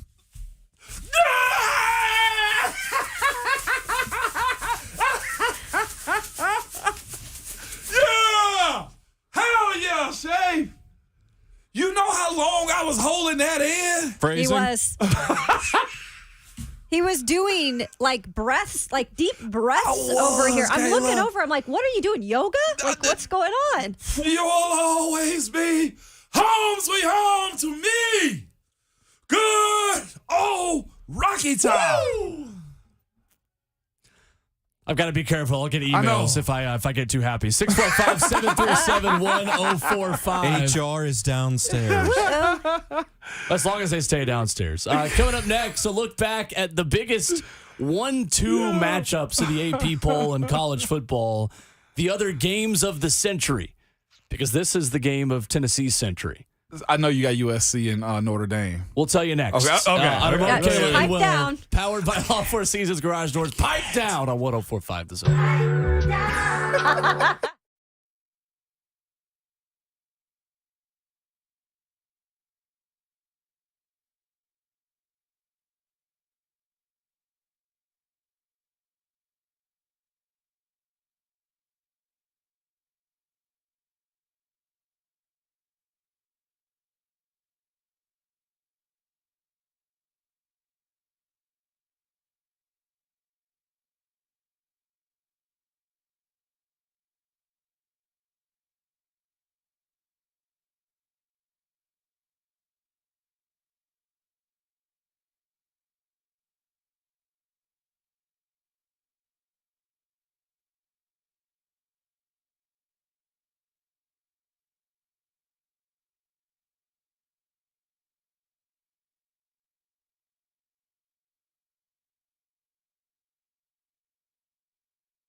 play was over, sideline interference.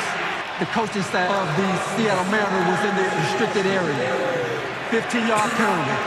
After the enforcement of this penalty, it will be 1st and 10. Boger. If you had a drinking game for every time that guy misspoke in a football game, then you would be bachelorette party drunk on a Saturday on Broadway. It's Ramon, Kayla, and Will, powered by All Four Seasons Garage Doors on 104.5 The Zone. Ramon Foster, Kayla Anderson, and Will Bowling with you. I know the Mariners are on everybody's minds because they made the playoffs, Kayla, but how did that make you feel when Jerome Boger said they that? made the playoffs and got eliminated right away. They made it. And Jerome Boger is an NFL referee. Like, what? There's nothing about the Mariners that should have come into play. No. At all. Unless he was dreaming about going to the World Series and having the Mariners playing it. Do y'all know if referees can be fans? Well, I mean, the Anthony Jordan stuff that happened with Tennessee and LSU a few years back. Yes. He got outed as having an LSU shirt on a Facebook post. Yeah, I did see that. Which meant somewhere. that somebody over the age of like 70 had to find it because those are the only people that use I'm just kidding. I use Facebook. Jerome Boger's terrible. He's terrible. That Will. And his crew is bad. And and this is not just Coach Mack saying that. He became an official in 2006. I mean, he was the official, when Albert, got kicked out against Dallas here. I mean, when he got his assignment in 2013 to go do the Super Bowl, the rest of the officiating crews were a little upset because his grades have never been good. He has not done a playoff game since 2013. What does that tell you? All right, now let's move on. Yes. His transcripts are iffy, Jack. Yes. Real iffy. May we all one day have the job security of Jerome Boger. Please. I guess if you work out. If I was half that bad at my job, I mean, you're not great. But if I was half that bad, I'm just going to keep going. If I was half that bad at my job, I would hope I would be fired. Yeah. What I love was people actually trying to say like, oh, well, I get it. He's human. Yeah. No. Yeah. No. You're held at a high standard. You're an NFL referee. Like, come on, you're the head ref. He's not the one who knocks. He's the one who opens the door. Yes, he Picks is. his nose. Exactly what it is. Picks his nose on the sideline like Will Levis. We call upon, the people of Smashville because we've got more Preds tickets to give away right now. In fact, be caller number 5 right now, just like that, to win tickets to see the Predators host the New York Islanders. That is Thursday, November the 17th. What the hell? If you weren't awake yet, you're awake Good now. morning, people of Nashville. I didn't know it was going to be that loud. 615-737-1045. Caller number 5 right now wins tickets to see the Preds take on the New York Islanders Thursday, November the 17th. This is a special game as well because you can represent your university at the Preds game on November 17th. Buy a special college night ticket and receive a co-branded hat. Visit NashvillePredators.com/college nights to find out more. There it is. There we go. At a respectable volume. Thank you, Jonathan Schiff. He's still the best producer in the world. His hands. We're not Well, taking I the did title that away. one cold. I didn't preview it, and it said FX Preds Ground. I'm like, oh, I know what this is, and I didn't realize that. Plug your ears. I had no idea it was that vicious. I like it loud, but I didn't know it was like Crazy. that. Oh, my God. And the Preds, by the way, a few weeks ago played Rocky Top Yeah. and immediately scored, Yeah. which also happened in the 2017 Stanley Cup final run. I was at game 4 of that series. I was between exams and came home for that game. They're playing the Blues, and they played Rocky Top, and James Neal scored 30 seconds later out of that timeout. So, Just get and then some the of Preds them going. tweeted Rocky Top and just like didn't say anything. They just lowercase just tweeted Rocky Top after it happened. And like most of the replies were like, let's go. Like there were some Vandy fans that were not very happy about it, but both of them, got over it pretty quickly. Both of them. So Freaking guy. November 17th, if you want to wear your orange and mix it with the yellow in Bridgestone Arena, it's yellow. Well, that's not what my the pet. official color is. Well, so you my are a pet professional. peeve. No, it's gold. It's Thank you. gold. Yellow.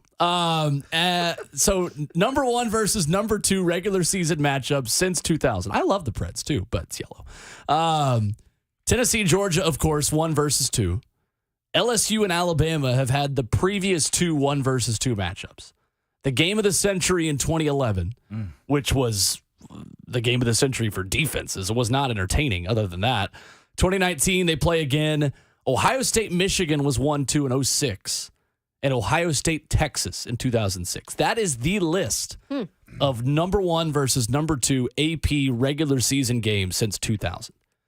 All-time Tennessee 1 versus 2 games, the AP poll, this one, in a game on January 4th, 1999 that went pretty well for the Tennessee Volunteers. Yeah, I know that date. Between Tennessee and Florida State. So, going to be a fun one, of course, in Athens on Saturday. But when we come back, we reset the NFL headlines on trade deadline day and take a look at the big news yesterday in the National Football League, why the Baltimore Ravens made a big move for Roquan Smith and what it means for the Chicago Bears and future moves they're looking to make this offseason. Plus your phone calls at 615-737-1045. It is Ramon, Kayla, and Will, 1045 The Zone.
It is 8:02. Good morning. I'm Jonathan Schaefer from the Superbook.com Sports Desk. Big win for the Cleveland Browns last night in Monday Night Football, defeating the Cincinnati Bengals 32-13. Nick Chubb, 101 yards rushing, 2 touchdowns. Amari Cooper, remember him? 5 catches, 131 yards, and a TD. The Titans waived defensive back Ugo Amadi. They signed tight end Anthony Auclair to the practice squad and waived defensive back Stephen Parker from the practice squad.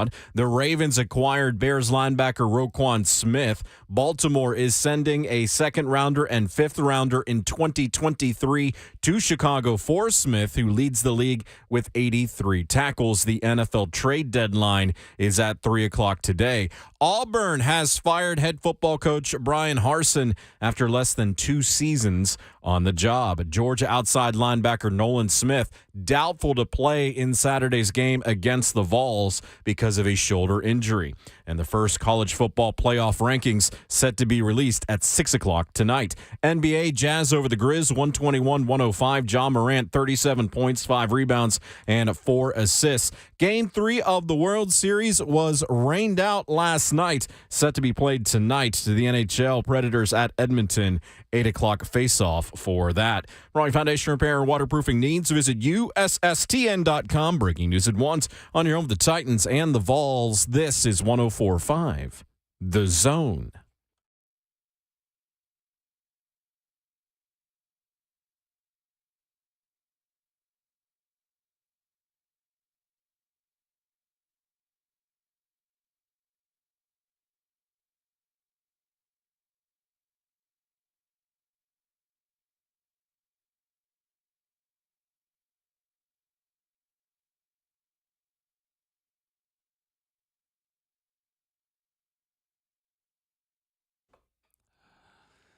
And the show goes on to hour number 2 on the Tuesday edition of Ramon, Kayla, and Will, powered by All Four Seasons Garage Doors on 104.5 The Zone. Ramon Foster, Kayla Anderson, Will Bowling, and Jonathan Schaefer, the best producer in the world, with you this morning on 104.5 The Zone. There it is.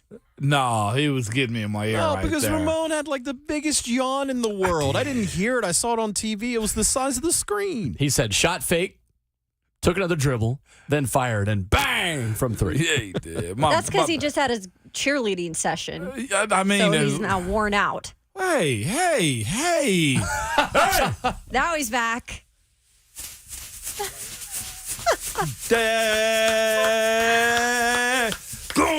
Right. And he'll be back out in about 10 minutes. It's a good day to be Ramon Foster. Probably so.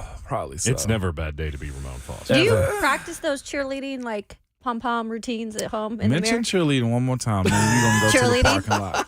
Well, catch me outside. How about that? Oh, you don't want to mess with me. I figured. You know what? Yeah. Will, what's the odds between Ramon and Kayla? They're ever in her favor. You do not.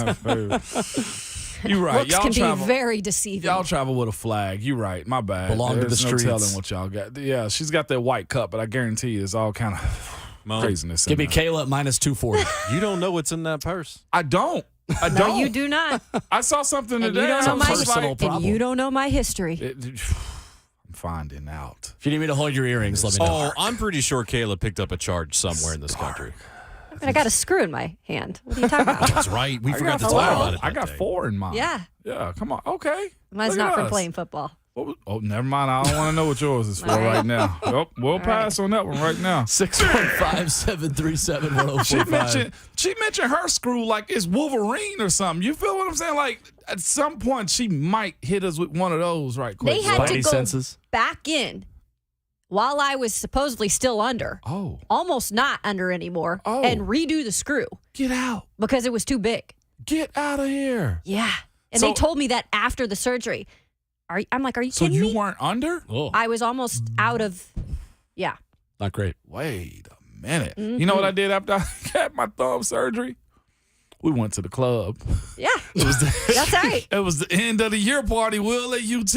Yeah. Let's go. I a good party. happened the Vandy game, got it, cast it up. I still don't know how I played that game. Had a huge cast on my hand. Had surgery like the next day or the following day. And then it was like the end of the year party, dog. Let me tell you, there was a picture floating around somewhere on Facebook with me, Inky, and Rob, maybe Mayo in the club, and I just got my hand up like next to my chest because a Nashville club or a Knoxville? It's club? Knoxville. Okay. And if I held my hand down, the blood goes and then the throbbing, right? You know that feeling, that surgery feeling, Kayla? Oh yeah. And I had to hold. And that was before you could look up in the stands and see a checkerboard in Nashville to motivate you. No, for real, man. It's crazy what adrenaline can carry you through. And it really is. Not wanting to miss that end of the year party. I had to be there. We was going to the SEC championship, I think, too. Yeah. No, that was that's right. Grand old time. 615-737-1045, the number this morning. Talking about odds, the Baltimore Ravens odds for a Super Bowl probably look a little bit better now. Yeah. Ian Rappaport reporting yesterday, the Ravens acquire Roquan Smith, former Georgia Bulldog, from the Chicago Bears for 2023 second and fifth round picks, and linebacker A.J. Klein, former number 8 overall pick in 2018, 607 tackles and 7 interceptions. This guy is as athletic as there is at the middle linebacker position. And I saw a stat yesterday that since he came into the league, second only to Bobby Wagner in tackles. I can believe it. At that position. 28th in yards allowed, the Ravens defense so far this year. 20th in points allowed. They've had trouble finishing off games. They've had a lot of leads in fourth quarters. And if they could finish off fourth quarters, they would be right up there with Kansas City and Buffalo, I think, for the best teams in the AFC and really in the NFL. And some much-needed reinforcements. Him along with Patrick Queen. Those are two of the most athletic middle linebackers of the NFL now sharing the defensive backfield for Baltimore. Freaking hate them. I do. For multiple reasons. Right there with you. And it's the respect of what they do, though, too. Like, they're not afraid to step outside of the box and go get a free agent. You know what I'm saying? Going and get Marcus Peters. You know what I'm saying? Like, getting a guy like him. Not afraid to run that offense with tight end centric, like picking Lamar. The guys they go get defensively, like Calais Campbell is an outsider that became a Raven. They've done this time and time again, and I ain't gonna front. A part of me was just like, I can see how fan bases get ticked off because you see a team like Baltimore who's teetering, as you just said a second ago, really making a push in the playoffs. Lost to Miami, lost to the Giants. You know what I'm saying? And you just like, well, they really got some good wins underneath their belt, and they're going to go get a guy. I can see how fans get upset when your team doesn't make that type of move when you're on that edge. You're talking about somebody specifically. The Titans fans. Right. Like, asking I just for wanted to point that out. I appreciate you putting my feet to the fire right there, KK. Because I'm just like, I get it. Yeah. We visibly see a guy that's good enough on a bad team that you know they probably got other guys like, at this point, go get Valus. Not that he's asking out, but you brought up Callaway yesterday from the Saints. Yeah, I did. Marquez Callaway from the Saints. Like, if you're a team and you know you're like, it's one thing, we'll just go get a guy. Like Carolina and go getting a guy right now. Stop. Right. But it's teams that have the ability to be right there as contenders. Yeah. Or playoff at least. And teams with cap space, the financials, and that's what the Titans don't have. Okay. But I think people look at like the LA Rams too and see things that they did without any cap space, and they're like, well, how they do it, we can't. And I know it's always a conversation, well, the Titans don't operate like that. I've always heard Pittsburgh don't operate like that, but at some point when you know you might pull that window shade up 1 or 2 more times before it closes. And there's let's just be real about this too. There are some receivers out there that are worth taking right now. Sometimes there aren't any players that are worth grabbing that wouldn't fit, but I feel like there are a few. There are, and man, I'd say that for the Titans, like there's a guy out there for you, I'm sure. But that ain't my decision. Do that, though. Yeah, but there's not a guy that fits into the financial situation that you have for you. Well, and that's not even half the problem. That is the problem. Well, what happens in the offseason most times? Like we don't even discuss cap. You know what I'm saying? As far as like signing guys, I know it's a different plan for the offseason, but if I'm midway through something and I'm really trucking along, man, I again, from the fans' perspective, that's what I'm saying. From the fans' perspective, I get why there's frustration with that type of stuff. Makes sense. The Bears, though, on the other side of things, their draft picks they own in 2023, their own first and second, the Ravens' second, third, fourth, a fourth from the Eagles, their fifth from the Ravens, and a seventh. And they are now projected per Spot Track to have $121.7 million in cap space this offseason. Justin Fields has no help. He's about to get a heck of a lot of it. And if you don't do something with that help, you are an idiot. You're an idiot. Right. Yeah. 3-5. Matt Eberflus, the first-year head coach, general manager Ryan Poles, essentially saying, I would rather get draft capital for a guy who's on an expiring deal and we're not willing to pay that much in a franchise tag than try to extend him or overpay. They want to have every option possible to bring in guys to help out Justin Fields, who is still on a rookie quarterback contract. And honestly, if you make the right moves, it's smart. Yeah. You're just really gambling on the fact that you're going to swing and you're going to hit home runs in free agency and do the same in the NFL draft where you've got that much capital. But we'll see if the moves are even done for them. But at this point, at 3-5 in the NFC North, considering how much Minnesota has run away with that division, might as well. Yep. Might as well pluck them apart. Makes sense. 615-737-1045 is the number. When we come back, we talk with Sam Monson of Pro Football Focus and get his thoughts on this deal. Plus, is this the best we have seen Derrick Henry run? The significance of what he is doing for the Tennessee Titans offense and how Malik Willis graded out in his first start. PFF Sam Monson joins us coming up next on Ramon, Kayla, and Will, powered by All Four Seasons Garage Doors, 104.5 The Zone.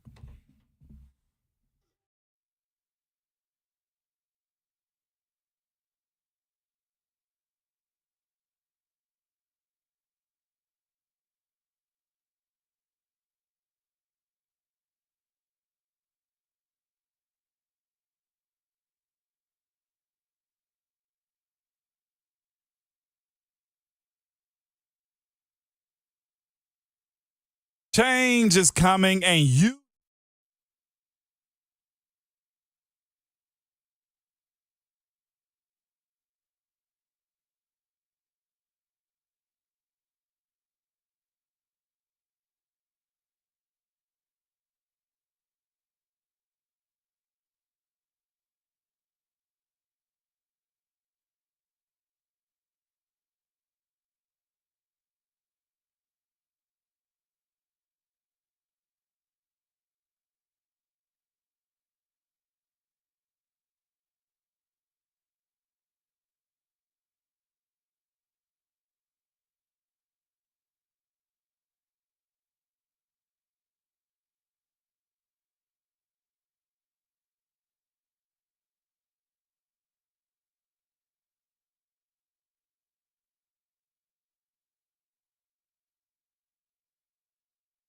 Change is coming and you need to be prepared. Hey, this is Ramon Foster. And did you know that new regulations are coming soon that could increase the price of replacing your older HVAC system by over 20%? That's why you need to act now and get that older system replaced by my friends at Spring Hill Heating and Cooling. They offer 18 months with no payments. You can lock in today's price and not have to pay until spring of 2024. Or you can get up to $1,500 off a new HVAC system now. Spring Hill Heating and Cooling is always backed by a 10-year parts and labor warranty on York products. And Spring Hill Heating and Cooling is also a York certified comfort expert company. If you're in need of repair work, they offer free service calls with their repairs, plus low monthly payments on those repairs. They are the heating and cooling company and can take care of all of your HVAC needs. Spring Hill Heating and Cooling, available anytime at springhillac.com.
It's Ramon, Kayla, and Will, powered by All Four Seasons Garage Doors on 104.5 The Zone, talking Titans with you until 10 a.m. this morning. Ramon Foster, Kayla Anderson, and Will Bowling. Jonathan Schaefer making the show happen as we go to the Mark Spain Real Estate Hotline and check in with our friend Sam Monson of Pro Football Focus. Good morning, Sam. How are you? Good morning, Sam. Morning. I'm good, guys. How are you? We're great, and we are still amazed that Derrick Henry has 219 yards and 193 after contact on Sunday against the Houston Texans. How do you put in perspective just how big of a performance this was for King Henry against a defense that knew he was going to get the ball on pretty much every play? Yeah, huge. And obviously not just Henry. I mean, the Titans were able to run the ball pretty much at will, regardless of whoever was carrying it. Dontel Hilliard had a pretty good game as well. The Texans are bad. They've been in their defense. They haven't really started this kind of rebuild project. I know the people running the thing have been there for a while, but the entire franchise was kind of on pause while they figured out getting rid of Deshaun Watson. And once they finally, traded him away and got the trade haul, like that's when they could finally kind of push start on this entire project. And they've had a lot of roster turnover, but almost none of the moves they've made over the last few years have been ones that are expected to be long-term things. They've just been kind of turning over the roster. I think this offseason is when we'll see the first year where they actually try and deploy some of that space, some of the money, some of the resources they have, and try and get better in a meaningful way. But it means that they're like the best or the worst team in the NFL right now, and it lets teams like Tennessee just show up and run all over them. When it comes down to this defense, though, because they couldn't get anything going, I didn't think offensively, the Texans. There's a guy in particular I know, sacks is one thing. It's not really been his thing, but the last two games as far as Bud's concerned, how would you view that? Like, is that his role of, look, pressure, get to a guy, maybe get a sack, but it's probably advantageous for somebody else? Yeah, I think the Titans are really good at scheming up pressure. For a few years, like we've never graded their edge rushers particularly well. They've been able to get a lot of pressure. Guys like Harold Landry had a ton of pressure, which is usually not – sometimes when we grade guys badly, but they have impressive numbers, it's because their sacks are pretty high and everyone thinks they're doing a great job, but they're not actually getting a lot of pressure. Landry was weird because he always got a lot of pressure, but it's because he was playing 600-700 pass rushing snaps in a season. He was just always out there, and he'd get a lot of pressure because he had more opportunities than pretty much any pass rusher in the NFL. So the Titans are really good at scheming pressure without necessarily having like a truly elite edge rusher in the group. Bud Dupree is kind of what he's always been, which is a spectacular athlete, but a guy who's not necessarily the best pass rusher in the world. But being an elite athlete means you're going to win some reps and cause problems and get pressure because you're a better athlete than the guy that's trying to block you a lot of the times. And you see it sometimes where Bud Dupree is able to do that. But the other thing he does is when they're able to scheme up free pressure, either free rushes or scheme him up against a back or a tight end, that's when being a super athlete really helps, right? Because all of a sudden you're able to make a bigger impact on those plays than a marginal athlete is when he's given an advantageous position because of what the rest of the defense is doing. So I think Bud Dupree is like a useful part of that rotation and can definitely help the overall pressure rate of that defense and help cause problems for other people and definitely be a factor there. But yeah, like he's never, I don't think, going to be an elite pass rusher, but he's certainly a useful part of what they're doing. I look at the secondary sometime, like corner and safety, specifically corner, like an offensive line, like a player. No, I'm not championing the O-line here. Like I like to get with that sometimes, Sam. But it takes time to get to an elite status or a very solid starter. Is Christian Fulton heading in that direction right now? Yeah, I think you're right. It does take time usually to get to that kind of level. It does take time to move in that direction. And the other way that it's like an offensive line is I think it's a weak link system where you need 4 or 5 guys that are all playing at a high level. If you've got one guy that's playing really well and everybody else stinks, your offensive line stinks, right? Yeah. Same with the secondary. If you've got one guy playing really well but everyone else is getting lit up, you have a bad secondary. I think Christian Fulton has definitely taken steps in the right direction. He's got a pretty good coverage grade so far this season. His numbers are much better than they've been in the past. He's giving up just a little over 55% of passes into his coverage are being caught. The passer rating is low. He's only given up, a couple of reasonably big plays. So I think he's definitely taken steps towards that high-end level. And certainly in the last few weeks, like his last 3 weeks have been night and day better than the first three. So if he continues on that trajectory, then like maybe the light switch has completely gone on for him. It's probably kind of crazy to see the Titans with the number 2 seed right now in the AFC, and you look at the Titans on offense and really have not been able to get much going except for Derrick Henry, who you saw on Sunday have another extraordinary outing. Is that just hard to fathom sometimes? Like a team right now can be in the mix but have essentially not any offense? This is such a strange season because, we looked at the offseason and there were all these teams that loaded up, that added players, that made what we thought would be seismic changes to their roster and were expected to be contenders. And so many of them just haven't been, like Denver. Denver was supposed to be in the Super Bowl mix because of Russell Wilson, and that thing has been a disaster so far. The Raiders, same idea with Devontae Adams. They've been even worse than Denver. But nobody's talking about it as much because they haven't been on primetime every week. But it means that a team like Tennessee, who's just kind of ticking along and then beating the teams that they're better than on their schedule, are able to knock off 4 or 5 straight wins and jump back up to the kind of top seeding in the AFC. I think they're a little bit like last year. I think this run of wins is a little bit of a mirage. They're not quite as good as that. They've just had a run of some teams that they should be expected to beat. But we know that this offense is capable of more than we've seen from them so far this season. They've had a lot of injuries to receiver. That's obviously a big factor in determining what your offense is capable of doing. But with Derrick Henry looking more like King Henry, with Ryan Tannehill being solid with that offensive line, I think slowly figuring things out as the season goes on. Again, the line has dealt with injuries. I think the Titans offense can definitely get better over the course of the season, which it will probably need to once they run into the better teams on their schedule. Sam, and when you look at running backs, you just mentioned Derrick Henry getting back into winter mode here. Coming off that ankle injury, it took him a little while to get back to being himself. And I don't know if anybody expected him to really get back to running angry like he has been. But when you look at other backs in the leagues, like where does he compare to these other backs right now? Yeah, and again, I think a big part of that is the offensive line slowly coming together as well. Yeah. Like, it's very difficult to separate what a running back is capable of doing from the blocking in front of them. And very few running backs are able to get any kind of consistent joy if they don't have capable blocking up front. Mm-hmm. But, if Derrick Henry continues playing the way he's playing, he's as good as any running back in the NFL. The top guys in PFF grading right now are Nick Chubb, Josh Jacobs, Aaron Jones is right up there, even if he doesn't have the workload of some of those other guys. Same thing with Tony Pollard. He's right up there, even though he gets stuck in the back seat to Zeke Elliott. But then it's guys like Derrick Henry. Like he's right up back towards the sharp end of the PFF grades. Sam Monson of PFF with us this morning on Ramon, Kayla, and Will. A team best 92.8 for Jeffrey Simmons, despite only playing 38 snaps on a bad ankle on Sunday against Houston. What is it going to take for Jeffrey Simmons to join that Defensive Player of the Year conversation and take that next step, you feel like, for this Titans defense?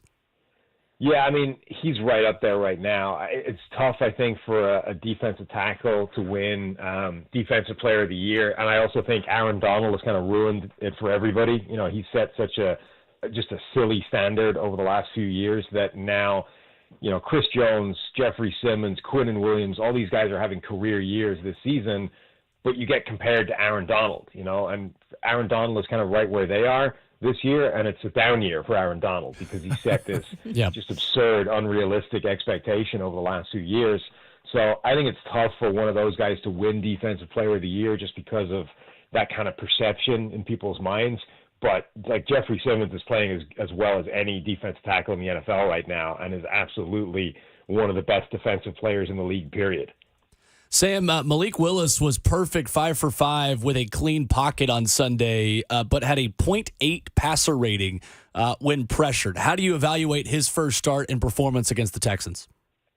Yeah, it's tough. I think we saw in preseason just sort of how far away Malik Willis is from being a viable NFL passing quarterback in a conventional offense, right? Let's say that.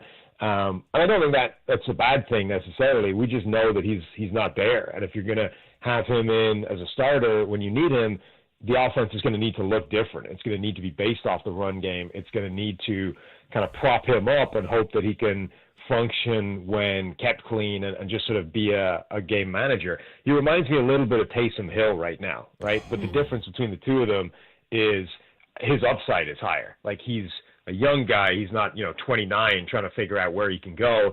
He's 23 years old, and there's presumably an awful lot more in the tank. But right now, I think we're kind of looking at a guy who has a Taysom Hill type of skill set, which is he's a really high-end rusher. He's an incredible athlete. He can pass. He can, do some things in the offense, and you can definitely craft an offense around him as the quarterback that functions. But there needs to be more if you're going to be the long-term answer. And with Taysom Hill, there wasn't any more there, and that's why they kind of junked that plan and went in a different direction. But that, I think, just sort of shows what Malik Willis needs to do going forward. This is fine for now. This is fine for the short term. But if you're a long-term solution here, this is where we need to get to. Sam, if available, man, where is this Titans offensive line? I'm sure pressures are high and, just where is it at run blocking, pass protecting pressures as far as league standing from you guys? Yeah, I think the line is somewhere in the middle of the pack. It's tough because of the kind of flux that they've had and the changes of personnel that they've had. They're a better run blocking group than pass protection. Pass protection, they rank a lot lower in our rankings, which is kind of the way this line has been for years. It's strange that, there are certain lines in the NFL that are always better at one thing than the other. And maybe it's just the way that they focus on, it's a coaching thing. This is what they actually want to be as an identity. But Tennessee for years have been a better run blocking offensive line than they have been pass protecting. And I think that's why, when they really get into their groove, that's when Derrick Henry goes crazy and starts threatening rushing records and those kinds of things. Okay, so this is more of a broad NFL general question here, but we know the AFC, for the most part, underperformed when it comes to AFC South. But overall, what is your team that has overachieved this year? I think the Giants and the Vikings are two teams in the NFC that are sitting there with really good records, 6-1, 6-2, I think. I'm not sure either of them are really legit. The Giants in particular, I think, will definitely come back down to earth over the course of the season. The Vikings are actually setting themselves up to be in a great position. They're probably going to win the division now, barring catastrophe. So they're going to be in the playoffs, and they're going to have a chance. Obviously, once you get to the postseason, anything can happen. But it feels very difficult to envisage them beating one of the best teams in that conference once it gets to real playoff football. If they run into Philadelphia, certainly, if they run into Dallas when they're healthy down the stretch like that, unless they get better, I think they've overachieved with that record so far.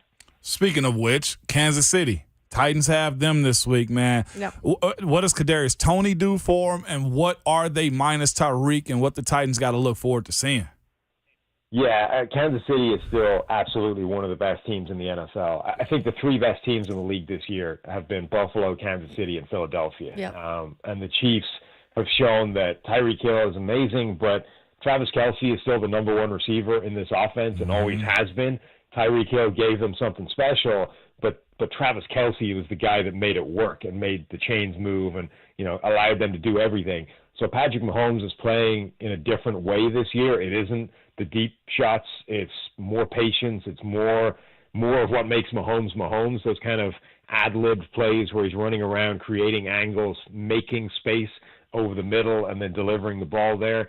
So guys like Juju Smith-Schuster have been huge additions to that offense. I love Kadarius Toney's skill set. I love what he can be in that offense.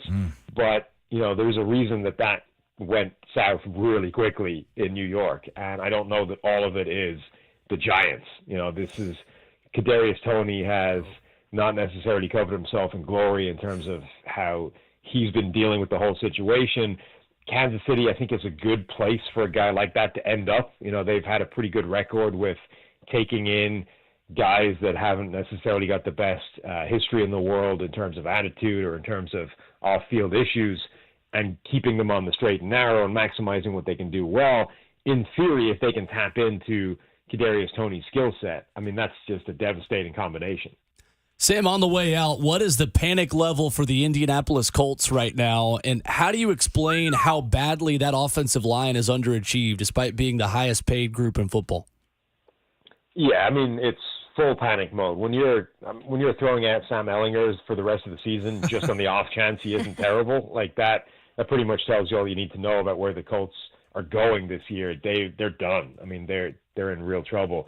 And yeah, that offensive line has fallen apart, and to be honest, it's been heading that way for a while now. Like they once had somewhere in the top 3 offensive lines in the NFL, but it's been steadily moving in the other direction over the last couple of seasons, and it has just completely fallen apart. Like they haven't had the kind of quality play they need from anywhere really, and in particular have had at least 2 real problem spots all throughout the season that they just haven't been able to patch up.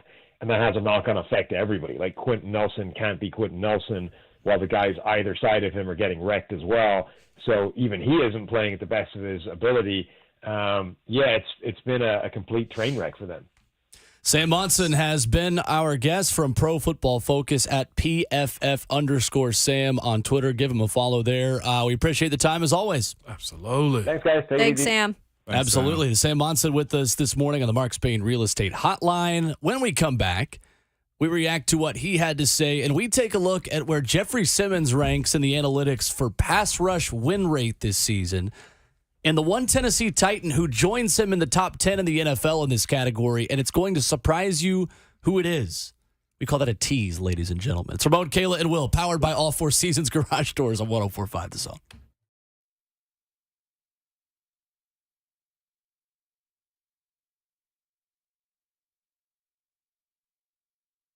Hey, it's Ramon Foster for Window Nation. Get ready to have a blast of winter. Yeah, the next brutal blast of wicked, wild, and windy weather is on its way, and the only thing going down is the temperature. Cost of inflation is up, and projections say your winter heating bill will reach a 10-year high, but you can cut your energy bills by up to 30%, increase your home's value, and get amazing savings.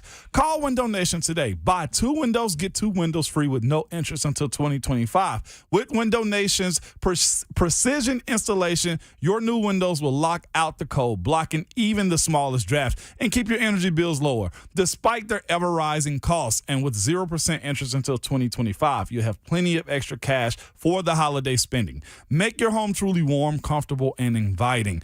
Call Window Nation today at 866-90-NATION or go online to windownation.com, where you can get 2 windows free for every 2 you buy with 0% interest until 2025. That was a cool little rhyme right there. You can take that with you. But call 866-90-NATION or visit windownation.com. Discover why over 250,000 homeowners say Window Nation is the perfect fit.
Burkhead motions to the right.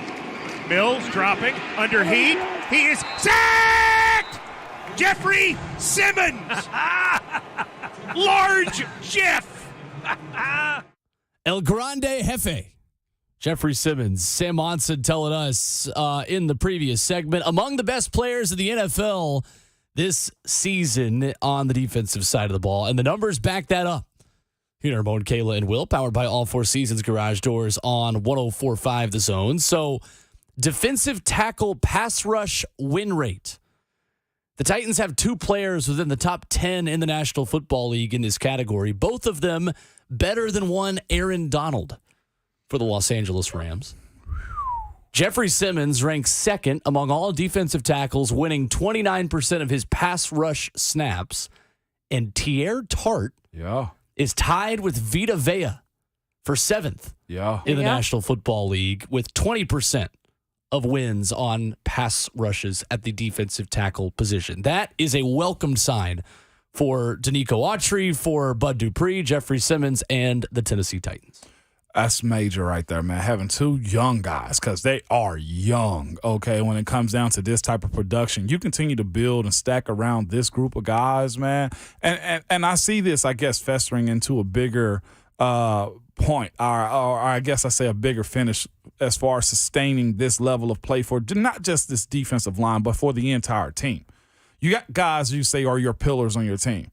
You got will be a high-dollar guy in Jeffrey Simmons, right, because you need that. But then you got a magnificent role player in what T.R. Tart is, along with Danico Autry and Bud, and Harold's not even here. And now you finding out what David Long Jr. is, and maybe finding another linebacker at that position. You got your back end kind of shored up. Like, I think it's easier to operate and fix an offensive side of the ball when you got a defense that can sustain, holding the team basically to 3 points. And being able to control run games and get turnovers. This is a sign of a team being built still, I think, in my opinion, now. I just love the fact that you get the production from a guy who you expect to get production from in Jeffrey Simmons. Yeah. But what I love about Jeffrey Simmons, and I'll give him this, is that he knows this is what he is expected to do, and he continues every single day to go out there and bring it. He brought it on a bum ankle this week. Yeah. And you can say whatever you want, but a guy that big doing that on an ankle that's not 100% or even close to that is pretty phenomenal. But from Tier Tart's standpoint, a guy that nobody even knows about probably still, unless you're here in Tennessee and actually seeing what he's doing, or you're a stats nerd like some of us are, and you're looking at the percentages like he just mentioned. Yeah. But he is stepping it up, and it's not gone from like just one game and it's fell off. It's continued to kind of roll for Tier. Sustain it. And then there's other guys that eat off of that too real quick, like DeMarcus Walker. You know what I'm saying? Like here he is playing his part too. Got a sack. It forces everybody to rush to the pile or try to hold up what the standard is, man. And I think that's a beautiful part of having those two, honestly, big guys do that type of stuff. T.R. running down a friggin' screen. I was like, oh, he gone. And nope. T.R. was right there to tackle him for a loss. Huge. Yeah, he certainly was. And that addition for the Titans defense, Naquan Jones was that guy who really stepped up last season. Tier Tart has been that guy this year and then some. It is more than just a baseline level of solid play. He's kind of thriving in that role, playing next to Jeffrey Simmons. And there are a lot of defensive tackles in the NFL who would thrive next to Jeffrey Simmons. But credit to Tier Tart out of FIU, making his way on this roster. And I remember when he originally made the 53 that first time, it was like, who in the world is this guy? The Titans are really relying on this guy to have a big impact. Oh, is he raising his hands over here? You were a fan day one? Shafe, let him know. Day one with Tier Tart. I called it out. Ramon Foster is the president of the Pop-Tart fan club. There it is. Day one with that one. Okay. I will pat my, because he is a day one PSL holder. I called him out on that one. That's good. 100%. I was like, he's going to be it. Yeah. A he TSL. was so committed that we made fun of him. Yeah. Has this Pop-Tart nickname stuck? Because I know that 3HL uses it, which I didn't know who came up with it, but I love it. What about Pass Rush Tart? Nope. Pop-Tart.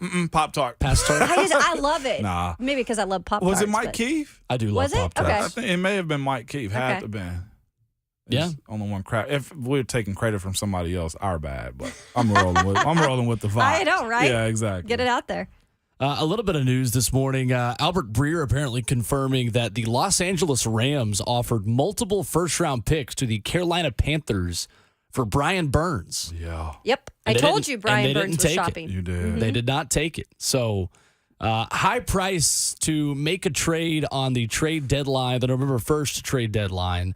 You look at NFL trades since 2012. Last year, there were 3 trades on deadline day and 5 on deadline week. So far, there have been 5 on deadline week this season. In 2020, you had 2 on deadline day and 9.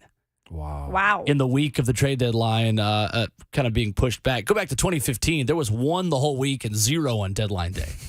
So I don't know if it's the less need philosophy, if it's or what it is, if more of these general managers are playing Madden with their kids. But there is a lot more willingness to trade picks and to make moves now on trade deadline day than there was. Yeah. But I think you have a lot more teams bunched up to where they think they have the chance to do it. Yeah. Yep. I think that's the biggest difference this year is everybody almost feel like they got a chance. And truthfully, they still kind of do. Well, it's a bigger pot this year. Sure. But will the Titans get anybody? Nope. No. Titans I are think 31st I think in we cap know space. the answer to that one, Yeah, Mo. we know. They don't have money. I was trying. And honestly, the reason why they don't is because of the other moves the fan base clamored for in droves, which was Julio Jones and Jadeveon Clowney. Yeah. Because you had to restructure deals and kick the can down the road in order to make those guys fit. And for anybody who says the cap isn't real, that's why it's real. It's to some it is. Right. And the thing depending on if you have a rookie quarterback or not, or if you have a big quarterback deal, then it becomes real or fake. And if you want out of that deal in the future. Here's the thing with the cap thing, okay? Let's stop with the real fake thing. That is a ridiculous narrative. What you're consistently doing is refinancing debt. Yeah, right. That's what it is. You're constantly refinancing. Refinancing. Is that like when I decide to move over one credit card thing to Yeah, get it kind of is. Yeah. I'm just thinking like in real life, You just know? apply for another one. Right. Yup. When we come back, fourth quarter of the show. Four's up. Four's up, ladies and gentlemen. The show that gets better as the fourth quarter continues. Ron Slay, Audio Adrenaline, stops by at 9:20. You know that taking a victory lap around Kentucky, the Indianapolis Colts losing, the Titans getting a win, Tennessee, Georgia this weekend. It is the equinox of Ron Slay's energy. Yeah, well. I can't wait. Yeah. We're going to be quiet now and save our energy. Yeah, we are. You're creeping me out. Halloween was Right, yesterday. creepy creeper. We got rained out on Halloween last night, too. Yeah, you did. Oh. Aw. We hey, you're on a diet anyway. You're not. You're, You want some you're staying away Kleenex from the with candy. those tears? I was out there with my kids, my you have nieces the and willpower to stay away nephews. from the candy either Yeah, way. I do. But it was. You're crushing it on the Appreciate you, Will. on the regimen. Go off. I'll take the compliment. You Go are ahead. absolutely. No, I ain't giving you nothing. Fourth quarter of the show Parking next. lot. 104.5 The Zone.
9:01, good morning. I'm Jonathan Schaefer from the Superbook.com Sports Desk. Monday Night Football, the Browns with the win over the Bengals, 32-13. Nick Chubb over 100 yards rushing and 2 touchdowns. Amari Cooper, 5 catches, 131 yards and a score. The Titans waived defensive back Ugo Amadi. They signed tight end Anthony Auclair to the practice squad and waived defensive back Stephen Parker from the practice squad.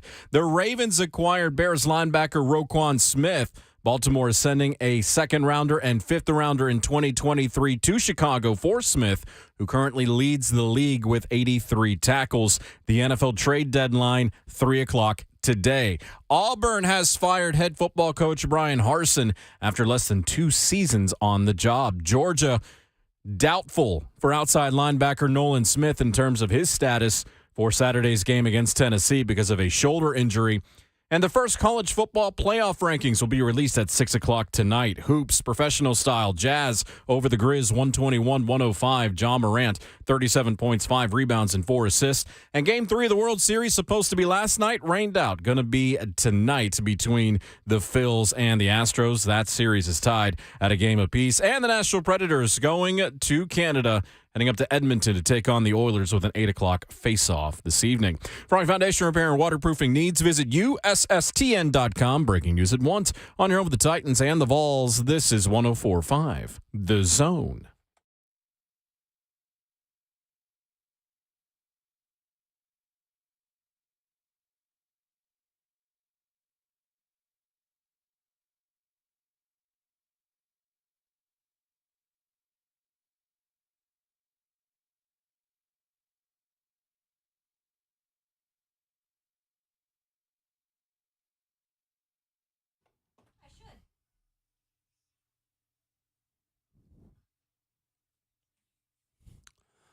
Into the fourth and final hour of Ramon, Kayla, and Will, powered by All Four Seasons Garage Doors on 104.5 The Zone. Ramon Foster, Kayla Anderson, Will Bowling, and the best producer in the world, Jonathan Schaefer, making the show happen.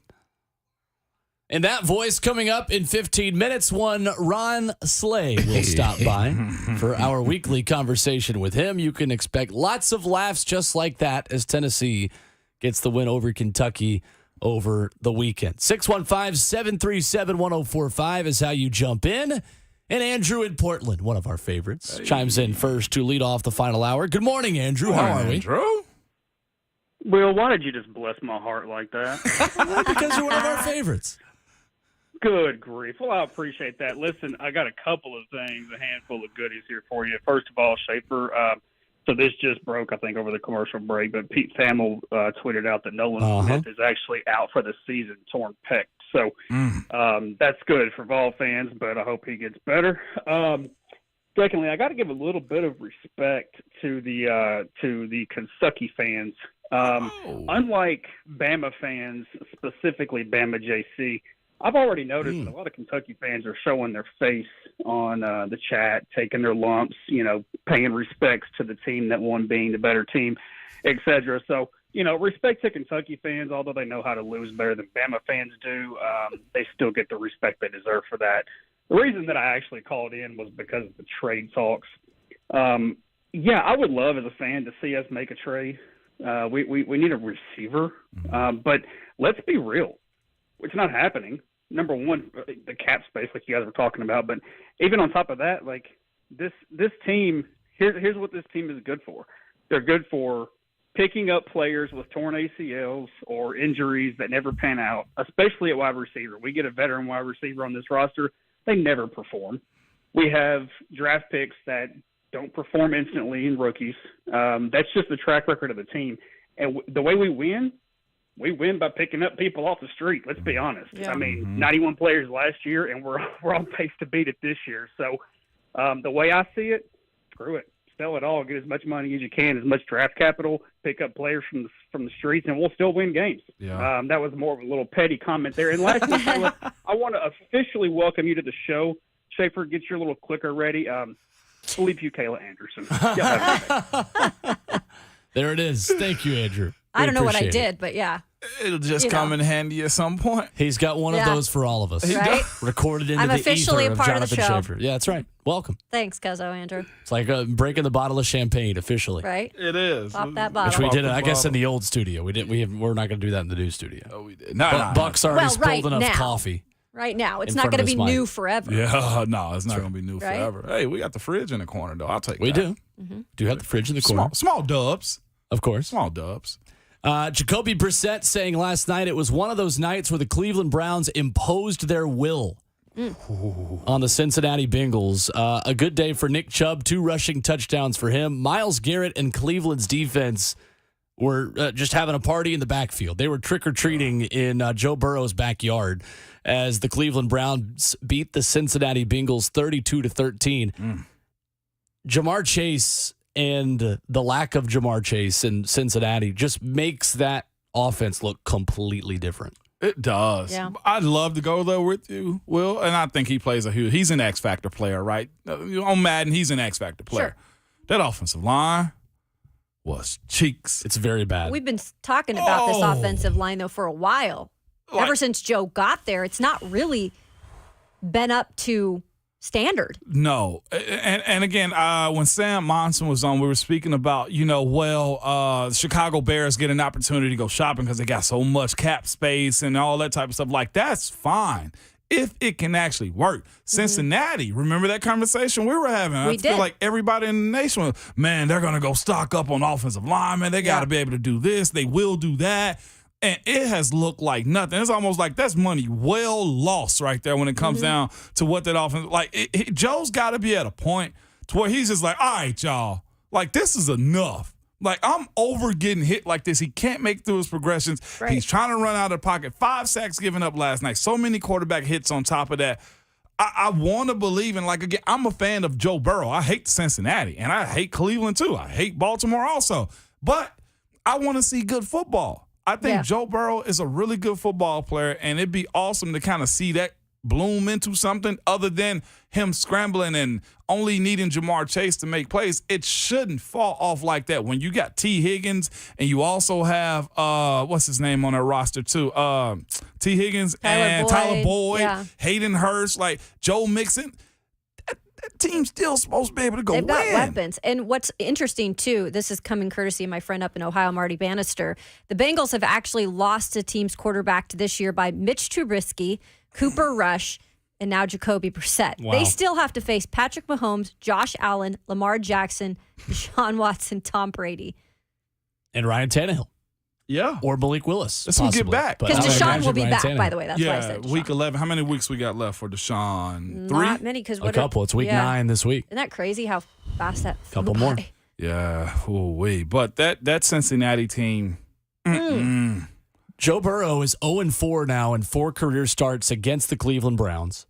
Cleveland ends a 4-game losing streak, and in the process are just keeping themselves in striking distance in the AFC North as they await Deshaun Watson's return from an 11-game suspension, like you mentioned. But Myles Garrett came in with a Halloween costume, and he was pretty frightening. Yeah, he was. To the Cincinnati offensive line. 5 sacks, like you mentioned. Cincinnati held to 229 total yards, which is half, essentially, of what Joe Burrow had in the first half by himself last week. Because that was a great performance. Really good. And they had 100 in the first half, Cincinnati. So the ceiling is only so high when your offensive line regresses again. Like, they are just as bad, and they're paying them more money to be just as bad, which means you're not paying somebody else. A question. Joe is still on his rookie contract. Yeah. Is that correct? That is correct. Yeah. If I was Joe, I'd go ahead and get paid now. Like, screw this. We Ooh, tried baby. this free agency thing. No, y'all need to go ahead and just pay me now. I'm cool on all the other plans y'all Well, have. they're in the position now that quarterbacks are getting paid 2 years before. Yeah. Because Kyler Murray did.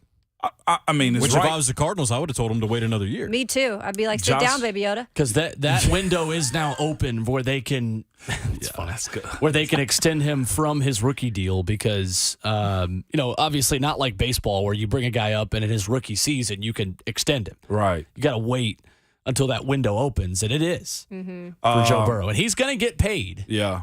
And that is when things get really dicey for Cincinnati.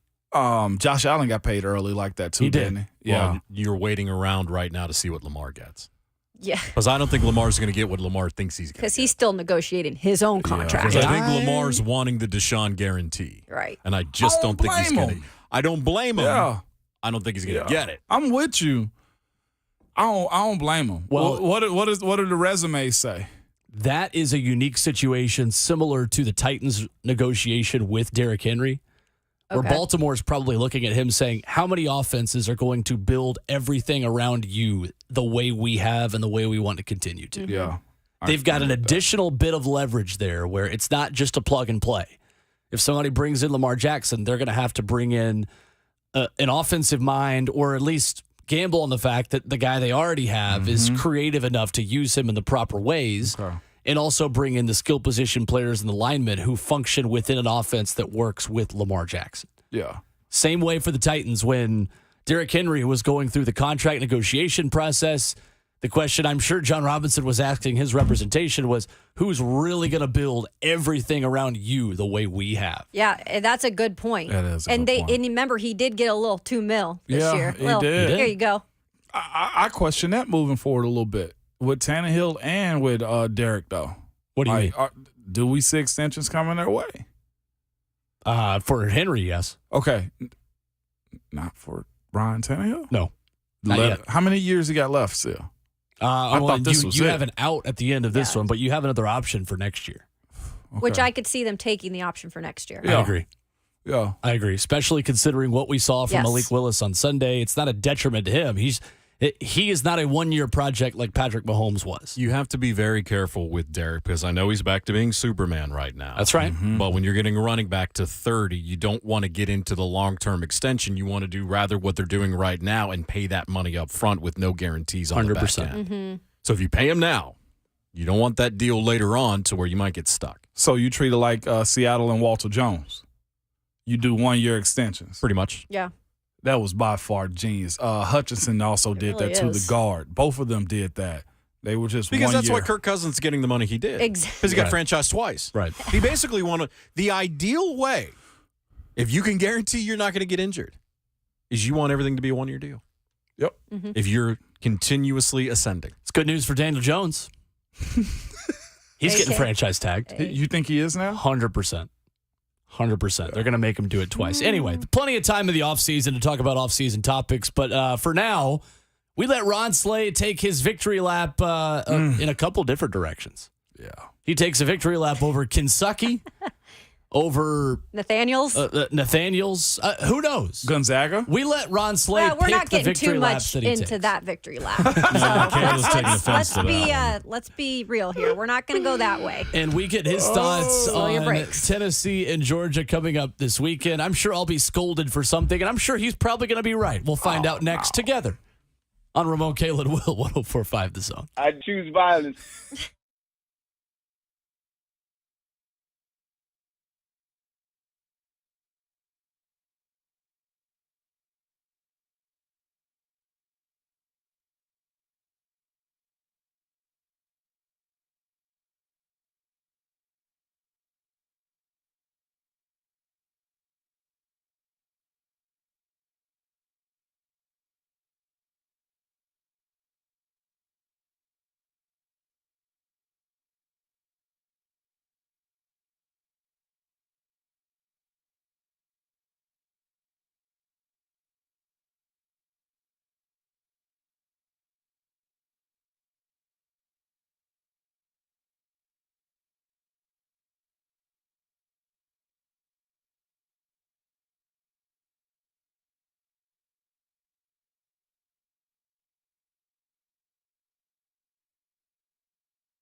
Fourth and final hour of the show on Ramon, Kayla, and Will, powered by All Four Seasons Garage Doors. Alongside Ramon Foster, Kayla Anderson, I'm Will Bowling. Ron Slade joins us momentarily. He better get in here, else I'm going to eat his candy. Man, my boy gonna eat Lunchbox that over candy. here is the truth. I made a mistake and opened it up yesterday. Hey, is cookies in there? That's all right up my alley. Everything Is in that candy in there. lunchbox. Listen to me, Kayla. If you ever got a craving, Kobe. I missed it. If you ever got a craving, it's in that box right there. Okay, know. I promise you, that's what's in the box. What's in the box? What's in the box? A stat we were discussing in the break. And the big news for Georgia, So like Ramon Brian. Foster mentioned, the showing Zone TV here, the all of the candy that Slay has in his lunchbox. Ramon Foster on camera is pretty good. Why don't we unbox the box and just talk about everything that's inside the box? Why don't we unbox the box? I mean, it is. It's in a box. We're right past Halloween. I mean, well, let's talk about sports. We don't need to do that. Yeah, exactly. What's in the box? We have a Christy cookie. Oh, chocolate yum. What chip. kind? Chocolate chip. Chocolate chip. Oh, that sounds good. I've Those are never the seen these best, man. packets of Skittles before. Yeah, the What orange kind? Skittles. Shriekers? No, never heard of them. Shriekers? I They're don't like even- sour. Hardly know her. We got fun size. Those are my favorite. Not even bite size. You almost get a half a stick with this one. Twix. Twix. I know this is his favorite M&Ms. Peanut butter M&Ms. Those are my favorite. Those are your favorite? Those are my favorite. Best. Peanut butter M&Ms. Very good. Peanut what butter else? M&Ms are also known as Reese's Pieces. They are. Celsius Yeah, powder that's true. mix is in here. Yeah, that's pretty good. That's good stuff. That's my that. favorite drink. Hashtag recharged. The worst jelly of them Hashtag- all. What? Grape jelly's in here. What's wrong with grape jelly? Grape jelly's fine. Yeah, I'm not a Grape fan. jelly gets in the way. Not a fan. Blackberry's the best. It's a though. bad taste. Strawberry's Strawberry. the best. Strawberry. See, I'm not a Real strawberry one? jelly Bump. fan. What? I don't dislike it. I just don't love it. And strawberry fans not a fan of Why you are either. we Okay. discriminating against jelly?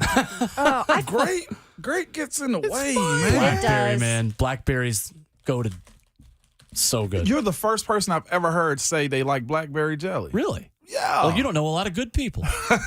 Well, you know what? You probably Sounds right. like a you problem. It might be a me problem, but I've never heard anybody. Oh, blackberry. I've heard like apple butter, Well, and apple jam. And I'm good people. Yeah, I like you are good blackberry. people. I'm with you on that. You like blackberry? Yeah. Thank I don't you. know if I've ever had Kayla, blackberry jelly. the Good orange? people.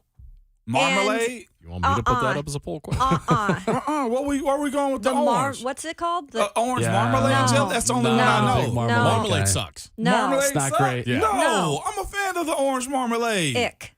What?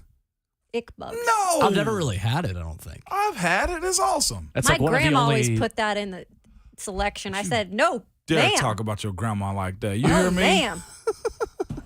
My Ever grandma, go bless against the her. grain She's like the that? best. Strawberry's number one all day, though. Like, Yeah. we okay with? You're not okay with this, huh, Will? Blackberry #1 for me. Especially when you go to Cracker Barrel, no free shout outs, and you get the blackberry jelly that's got like little pieces of blackberry in it. No. It's basically just like putting like mushed up blackberries on like a biscuit. I never And you had put it. the butter on it and you get the warm buttered biscuit with black. I'm going to go get a biscuit from somewhere today. I This know. sounds I'm so good craving right now. strawberry. Oh, okay, jelly. so Puka just put it in the zone Yeah, chat. he did. 1045 The Zone TV. Yeah, 104.5 the zone. He said blackberry is very popular here. Is it because Yep. Loveless Cafe? 100%. Yeah. It I like is? blackberry jelly. 100%. Is it like the stock jelly they put on your I've never been to Loveless. 100%. But we do real blackberry jelly up in the Northwest where we Okay. actually can do it ourselves because all the blackberries that grow. Oh, did Just not know can that. it yourself Fair up there. enough. Yeah. Fresh. Look at him. And here comes Ron Making Slay his, walking the into the building. appearance. Making an appearance. Did you tell him we ate all the candy out of his lunch pail? Yeah, we would see a 4-4-40 from the door to the chair if we told him that. Exactly. Yeah. Ron Slay just That would ruin vibing, his just day. enjoying his morning. Hey, we've got some major breaking news. We do. We have major NFL breaking news in the AFC South Oh, boy. here this morning, which is perfect timing for Ron Slay Let's walking into go. the studio. That's Hit right. the music, Jonathan Schaefer. Oh, we got a fired coach. Breaking sports news on 104.5 The Zone. The Indianapolis Colts, because of the play of one Matt Nathaniel Ryan, have fired their offensive Yeah. coordinator. What? Bye, Marcus Brady. Colts OC Marcus Brady relieved of his duties. Good morning, Ron Slay. How does that make you feel? Well, let me tell you this. Good morning, Kayla. Good morning. Good morning, William Lee. Good morning. How are we? Good morning, Young Savage. Vajri. Good morning, Jonathan Schaefer. What up, pimp? What's happening? Well, let me just say, man, you know, I came in this morning, you know, right before I got off the exit, I was saying, man, some reason I got Dolph on my mind. Young Dolph. Shout out to Memphis, you know, West End. Shout out to Memphis. Man, and when I clicked on it, it automatically went to the song Preach. Ooh, I love that song. And I said, you know what? That's kind of what's been happening these last couple of weeks, you know? So it kind of just fit. And here we are again with Nathaniel walking around just being destructive. The man just being destructive out here, man. Now he done took this man up out of his good home in his house and feeding his kids and done put that man on the chopping block. Hey, Al. All cause that man came down from the AT or the L. You hear me? Straight from ATL and went up north. Yeah. I said north. NAWF is where he went. You understand what I'm telling you? Yes. And he told them people up in Indianapolis, I'm going to bring some healing to y'all. Yeah, I'm going to get y'all over the hump. And what he did is what we call down here in the South, fool's gold. Yeah. We call that fool's gold. And the people up there, now, listen, I got a lot of respect for Mr. Ursay. Because he get on this jet, he have a good time, and can't nobody bother him. You hear what I'm saying? And then what happened? What happened was? The man drunk the Kool-Aid. Yeah, he did. But see, Kayla, what happened was he brought the Kool-Aid up there in the little small pack. Ooh, not a good idea. He forgot to add sugar. That's a main ingredient. He drunk it in his bitter.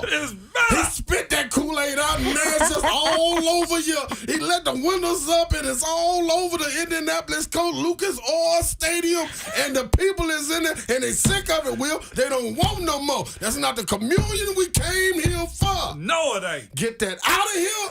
So now he got the clean house. And once again, the king and company sit atop of the AFC South. Thanks to one destructive presence that I warned everybody about. You did. Matt Nathaniel Ryan. And now the young man has sent his offensive coordinator out to the pastures. The pastures of Levis. The pastures of Mo Nathaniels. The pastures of just people that can't get the job done when asked to do so. Matt Nathaniel, I want you to stand up in front of the congregation today. Please. And I want you to remove your hat. Tell him. And I want you to look at everybody in their eye. And tell them what you done, and you take your bow, young man. That's and right. You walk out of this congregation, and you walk out into the streets. And if this car's going 100 miles per hour both ways, don't you dare stop. Because you've done this to your franchise. That's right. You thought you was a savior?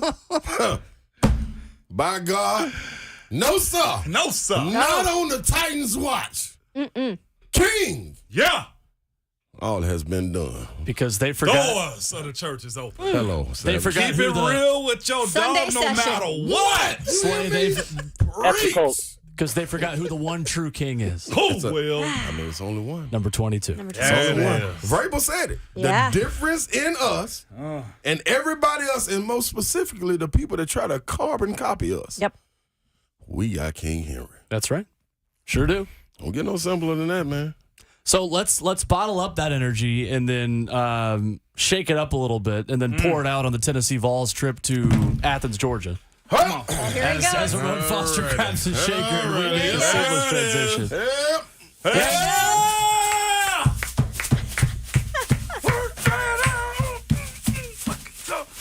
In the Tennessee Hills. Yeah. Boy, I'll tell you, hey. Woo! Yeah, Madrid. Hey, listen. Hey. I like the. Here we go. Look at the pom-pom use here. You will always be home sweet home to me. Good old Rocky Top. Woo! Rocky Top, Tennessee. Yep. Feels good being on the right side of history, don't it? Hey, man, listen, man, we've been down so long, man, and I heard friendly chat person in the chat today. You know, I'm telling people you got to be humble. Yeah. Well, it comes a time, man, where the humble pie it's enough. I don't want no more. Like I'm full. Yeah. All the humble pie. So at some point, it has to come out. That's right. Yeah.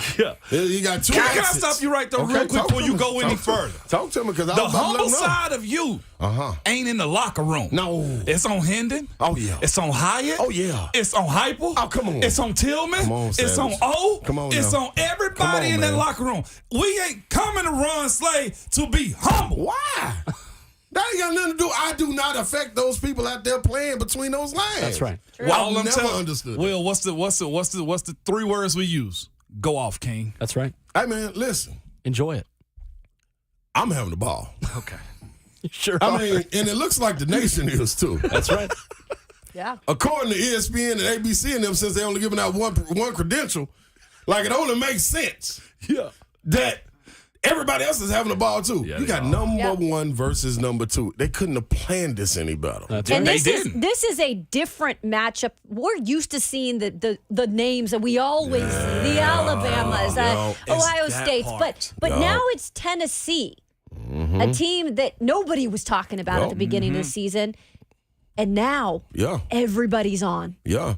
Oh, Tennessee. Oh, that's my number 1 team. That's it. Nationwide. Yeah. It's built up for it. It's built up for it. You got Kirby coming in. The last 2 years, all they've talked about is defense. Defense. Yeah. Defense. And then you got Hyper coming in with the excitement and all offense. With defense standing back there saying, hey, how y'all keep forgetting about me? I tell you what, bring the number 1 quarterback that's supposed to be taken. Bring him in here and let us show you something. Who, Nathaniel? Oh. Now, I did get summoned when I came back from my brief. That's right. My brief extended stay somewhere else. Okay. And I looked, Savage, on my desk this morning when I woke up. Yeah. And it was a sheet of paper. Yeah. One solid sheet of paper. And I said, you know what? I'm going to put my glasses on because I'm not sure if I'm reading this right. So I put my glasses on and tilted them down slightly on the tip of my nose. Yeah. So if I were to sneeze, the glasses would fall off. But that's not what's happening. So I look at them, and they are reading glasses. So they got the little bitty thing. So when you come in, I look up at you and see what's going on. But I'm looking at the paper. There you go. So I'm seeing what's going on. And it said, this has been submitted by the William Lee Bowling. That's right. And I said, You now need what? them? Yeah. Now, there you go. He's got some sunglasses. There we go. thank you, Sam. Some reading glasses from Ramon Foster. Bailiff, you always know what to do. Thank you. Chief Justice Slay now presiding. I like to say, it say William Lee Bowling, okay, and then submits. Who is this? William, and this is when he scared me a little bit. It said William Levy, and I said, wait. Now I've never heard of him.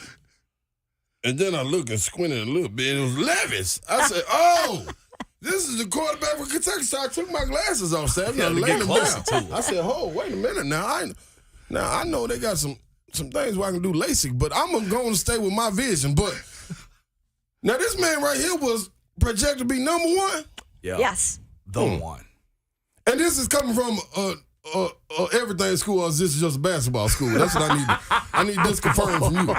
Because you submitted this. I just need this. I did submit it. I said, I'm not the person, I'm not the referee going under the hood. Yeah. Okay. I'm the guy in the orange vest bringing out the tablet for you to go under the hood. Okay. To put under further review whether or not Will Levis is a Nathaniel. Is it basketball school or everything school? That's the confirmation I need before I go further into this. I would Kayla, argue, you come from the West. Now, you know what basketball is looking like, and you know the roots of it, the grassroots. We talked about it 2-3 weeks ago, what's going on with the young kids reaching back and everything. But, so, you know what a basketball school looks like. I do. Okay. So, if you would like to help Will, is this a basketball school, football school? I would argue that a team that loses to St. Peter's in the first round might just be a nothing school. Oh. Oh, Okay, now that's a little lower. he just went there. Now that one, I'm gonna look.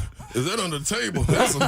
Now, William, I didn't expect that one. That was good. Perhaps. They known as a basketball school. That was They good. known as a Okay. basketball Okay. school. Okay. Basketball school. Underperformed. Center basketball. Okay. Underperforming basketball school. That's right. Oh, okay. Oh, I accept. see, I told you. She seen it. Security I over there. seen it. Excuse me, ma'am. Damn. Yeah. That's exactly what I wanted to say. Hey, but let me tell you. Okay, I look at it. The man went 16, 27, 98 yards, 3.6 average, 3 interceptions, 16.4 QBR. Okay. Yep, this right here. And a at the booger end- picking on the sideline. And a book. The man let his see now. Well, he got to know he ain't even been down here in the country before. But we use our pinky because it get on out of the way. You use your index finger. You got to point at somebody. You gonna throw it on. See, he are just all wrong. But anyway, listen, William Nathaniel Levis. We gonna stamp you. You have just been called a Nathaniel. And this shall follow you through the next 2 years. Like my man Savage says, the tape will follow you. Yeah, it does. So this follows you. I need you to do something to redeem yourself. Redemption is still available for you down the line. But for the next 2 years, this is following you. William Nathaniel Levis. There you go. There you go. Stamp it. Thank you, William. I love it. Thank you for submitting that. William, Thank you. I love it. After further review, 100%, man. future Indianapolis Colts quarterback Nathaniel Levis. Yeah, that's. I mean, hey, I'm just saying. Golly. And on top of that, you don't make big dog statements about playing real football Yeah. and then go to the review board for Nathaniels. Playing real Savage, football is you what gotta they be said careful. last You week. got to be careful. You got to be careful now. You always got to go back it up, Kayla, if you're going to go out there and talk a little trash. Now, Yes, see, sir. this is what happens. That all the minutia you can't find yourself because you're looking around. You ain't got no windshield wipers. But I'm telling the people down there in Georgia, they creeping up to the podium saying a couple things. Yes, they are. Yes, they are. You got to be careful because something that, and I believe that coach knows, the players don't really know. So when they're handing out humble pie in the chat, may want to hand it out a lot of other places because one thing I noticed about Heupel, and I respect him for it, you see this on the high school level all the way to the college. Barry and Brown is a problem. Yeah. Sure is. Swallow your pride and do not kick to that man. Exactly. It was angle kicks all night long. Yeah, well, I thought it was going out of bounds once or twice. I would have been cool with it. Yep. And I would have been cool with it. You can't, as a player, not swallow your pride, dog. You get in there, you start talking about this tempo. We'll be ready for it. This, we got to play our. Hey, man, I don't know what you're supposed to say, but don't give up there. It ain't Don't go up there that. and give them no ammunition, dog. Like, I mean, this team don't know no better. All I know is that they also have a quarterback that I don't like his first name. He could be in for a name change soon. Uh-oh. You writing it down? Just saying.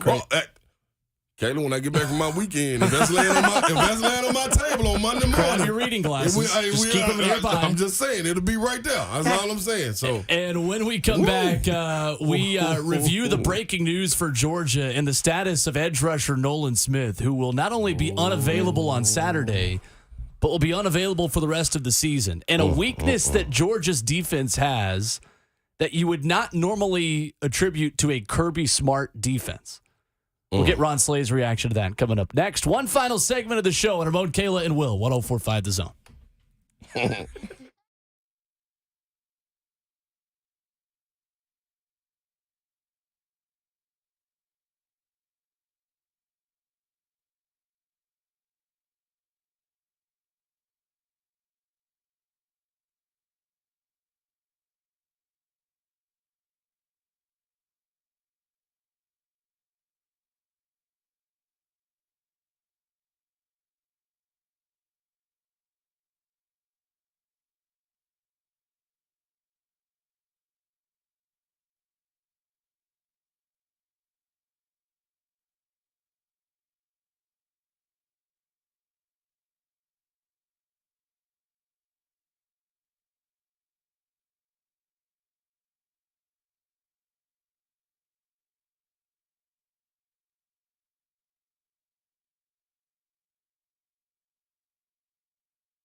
Significant news for the Tennessee Vols trip to play the Dogs. It's 104.5 The Zone. One final segment of Ramon, Kayla, and Will, powered by All Four Seasons Garage Doors. Georgia edge rusher Nolan Smith, per Pete Thamel of ESPN.com, is officially out for the rest of the season with a torn pectoral muscle he suffered in the Florida game. A projected first-round pick who had 7 tackles for loss this season for Georgia and 3 sacks. Now, this is surprising to me, guys, because when you think of a Kirby Smart defense, you think of pass rush, you think of good defensive back play, and you just think of elite defense. Mm-hmm. Georgia is last in the SEC with 10 sacks this season. That's shocking. Crazy. And Nolan Smith had 3 of them, and he is out for the year. Essentially, what you have is a fantastic group of defensive backs, very good linebackers, an elite run-stopping defense. But, guys, if Hendon Hooker has time to throw, we've seen it time and time again. It doesn't matter how good those defensive backs are with their ball skills in the air if they're 5 yards away from Jalen Hyatt running in the back of the end zone. My thing is this, too. I would be more nervous about this had I not seen that O-line get tested. Bama, very good. Ojulari, LSU, very good. Okay, Pitt, I mean, that was a struggle game for them. They just sent the house for them and ended up paying for it, but very good defense also. I'm probably missing a team or two here or there. Florida early in the season. Florida. Ventrell Miller was getting out, and they held their own with him in the middle. And Darnell Wright, Gerald Mincy, Jerome Carving, Young Mays, and Spraggin. Yeah. All have done their part. And also the running backs also picking up blitzes now, too, from that LSU game. If they lost the pass rush, as you said, well, this could be interesting if he got time, like you say. And I want to see, like, over the years, we've seen a team like Georgia be so stacked. Yeah. Like, you don't necessarily see the stats pop off. Like, you don't see the Will Anderson, like, you know what I'm saying? Like, what he does for Alabama. But guys like Jalen Carter, I expected to have a big season coming into it, you know, and you not really seeing that. A lot of that sometimes deals with those guys playing 1 or 2 plays coming out. Another guy, another 5-star, something going in. Yeah. The problem with that, though, going against Tennessee is you don't get to come off the field. Yep. So exactly. Last year, when they were playing Jordan Davis and them having to take knees, Jalen Carter also having to take a knee, like, you know, some hurt to stop the clock to get a sub out. They kind of watching that a little bit different. You haven't seen that as much in college football this year. So with that tempo, you're not used to playing 5 or 6 plays in a row and run into and the thing is, you got to be running to the ball. Have to. Because if you don't sprint out there and chase the ball, that missed tackle, peace. It's out of there. You're going to the end zone. Then you got to sprint back.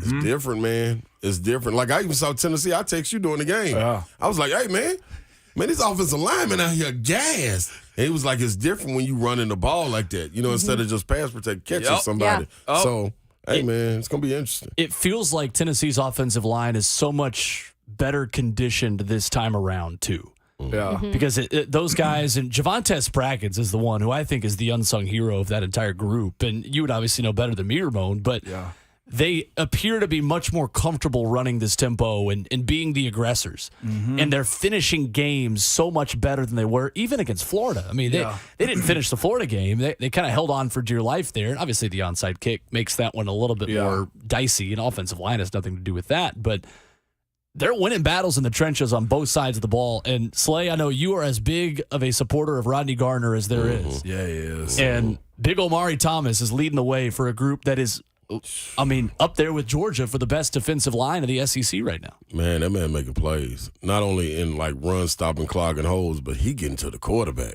Like, flushing them up out of the middle, man, where Byron Young and Ty, like, it's funny how it all works together, man. You know what I'm saying? Once everybody gets on the same page, it's no longer just one guy. Like, all year last year, we were talking about, man, we need somebody to step up with Byron Young, man. What we going to do to replace Matthew Butler? But now you got guys man, they raise their hands and being questioned, and it's coming out. Like, he questioning people in film, I guarantee. He questioned them at the podium. This part of the season that we're getting ready to go into, you either a big boy player or you not. And you need to stay on the sideline.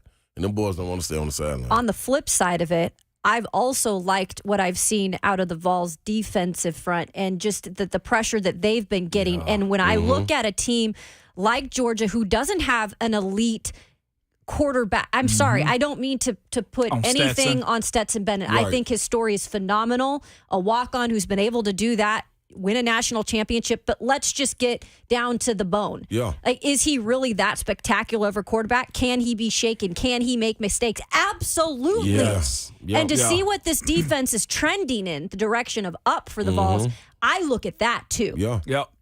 No doubt about it. And I think that's agree. the biggest part of it all. It's like this defense has been taking steps. Like at the beginning of the season, I'm like, man, we got to score 50. And we are. But you got this defense, but the last 3 games have really like showed up against high quality opponents too. And then you ask yourself, you look back at a game like Missouri and what they were able to do, and it's like, outside of Florida and Oregon, and I missed the Florida game, and y'all told me about it, but outside of those 2 games, man, the only test they got was Missouri. Right. You know what I'm saying? So and Missouri ain't what's going on up there. No. In no fashion. You know what I'm saying? So hey man, I'm building towards the week. One thing I will say coming into this week, looking at it 2 weeks ago, now getting to the week, oh no, I ain't scared at all. Me either. Not mean, this nor one. should you be. Yeah, I'll say this too. I think last weekend you talked about the O-line for the Vols getting gassed. I think hype was a little petty. I think that real football comment got him. He'll never admit it. And I also think it was plans for this game. Yeah. Because I feel like he did the exact same thing before Alabama. He planned for the week before. And I think they got real reps of running the ball. Look, you better be conditioned because that defense in Athens, it's legit. Yeah, without question. It's legit. It's good. It is. So I personally think that was a shot like, okay, get right, and we're going to do it against Kentucky. Kentucky. It's Kentucky. Yeah, we can take the T back to him. Okay. That's so kind of y'all. We loan it. And that's the show. 4 quick hours done. Slay, enjoy your Auburn teammates today as their coaching search begins. Oh yeah, I'm loving this. I've been saying, baby, I'm sitting on the edge of the dumpster that burned up for us. I'm watching them across the parking lot. You put S at the end of teammate. What are you talking about? Like, Oh, sorry, Babs yeah, is the only Dawn one. Davenport, that's right. No, Hunk is Auburn. We No. Appreciate it, Sam. Appreciate you sticking that with me, man. Ron Slay, a version of Joe Honk. We're out of time. Buck Rising Show up next. 104.5 The Zone. And remember, Twitter fingers and shape Mike is always Crazy.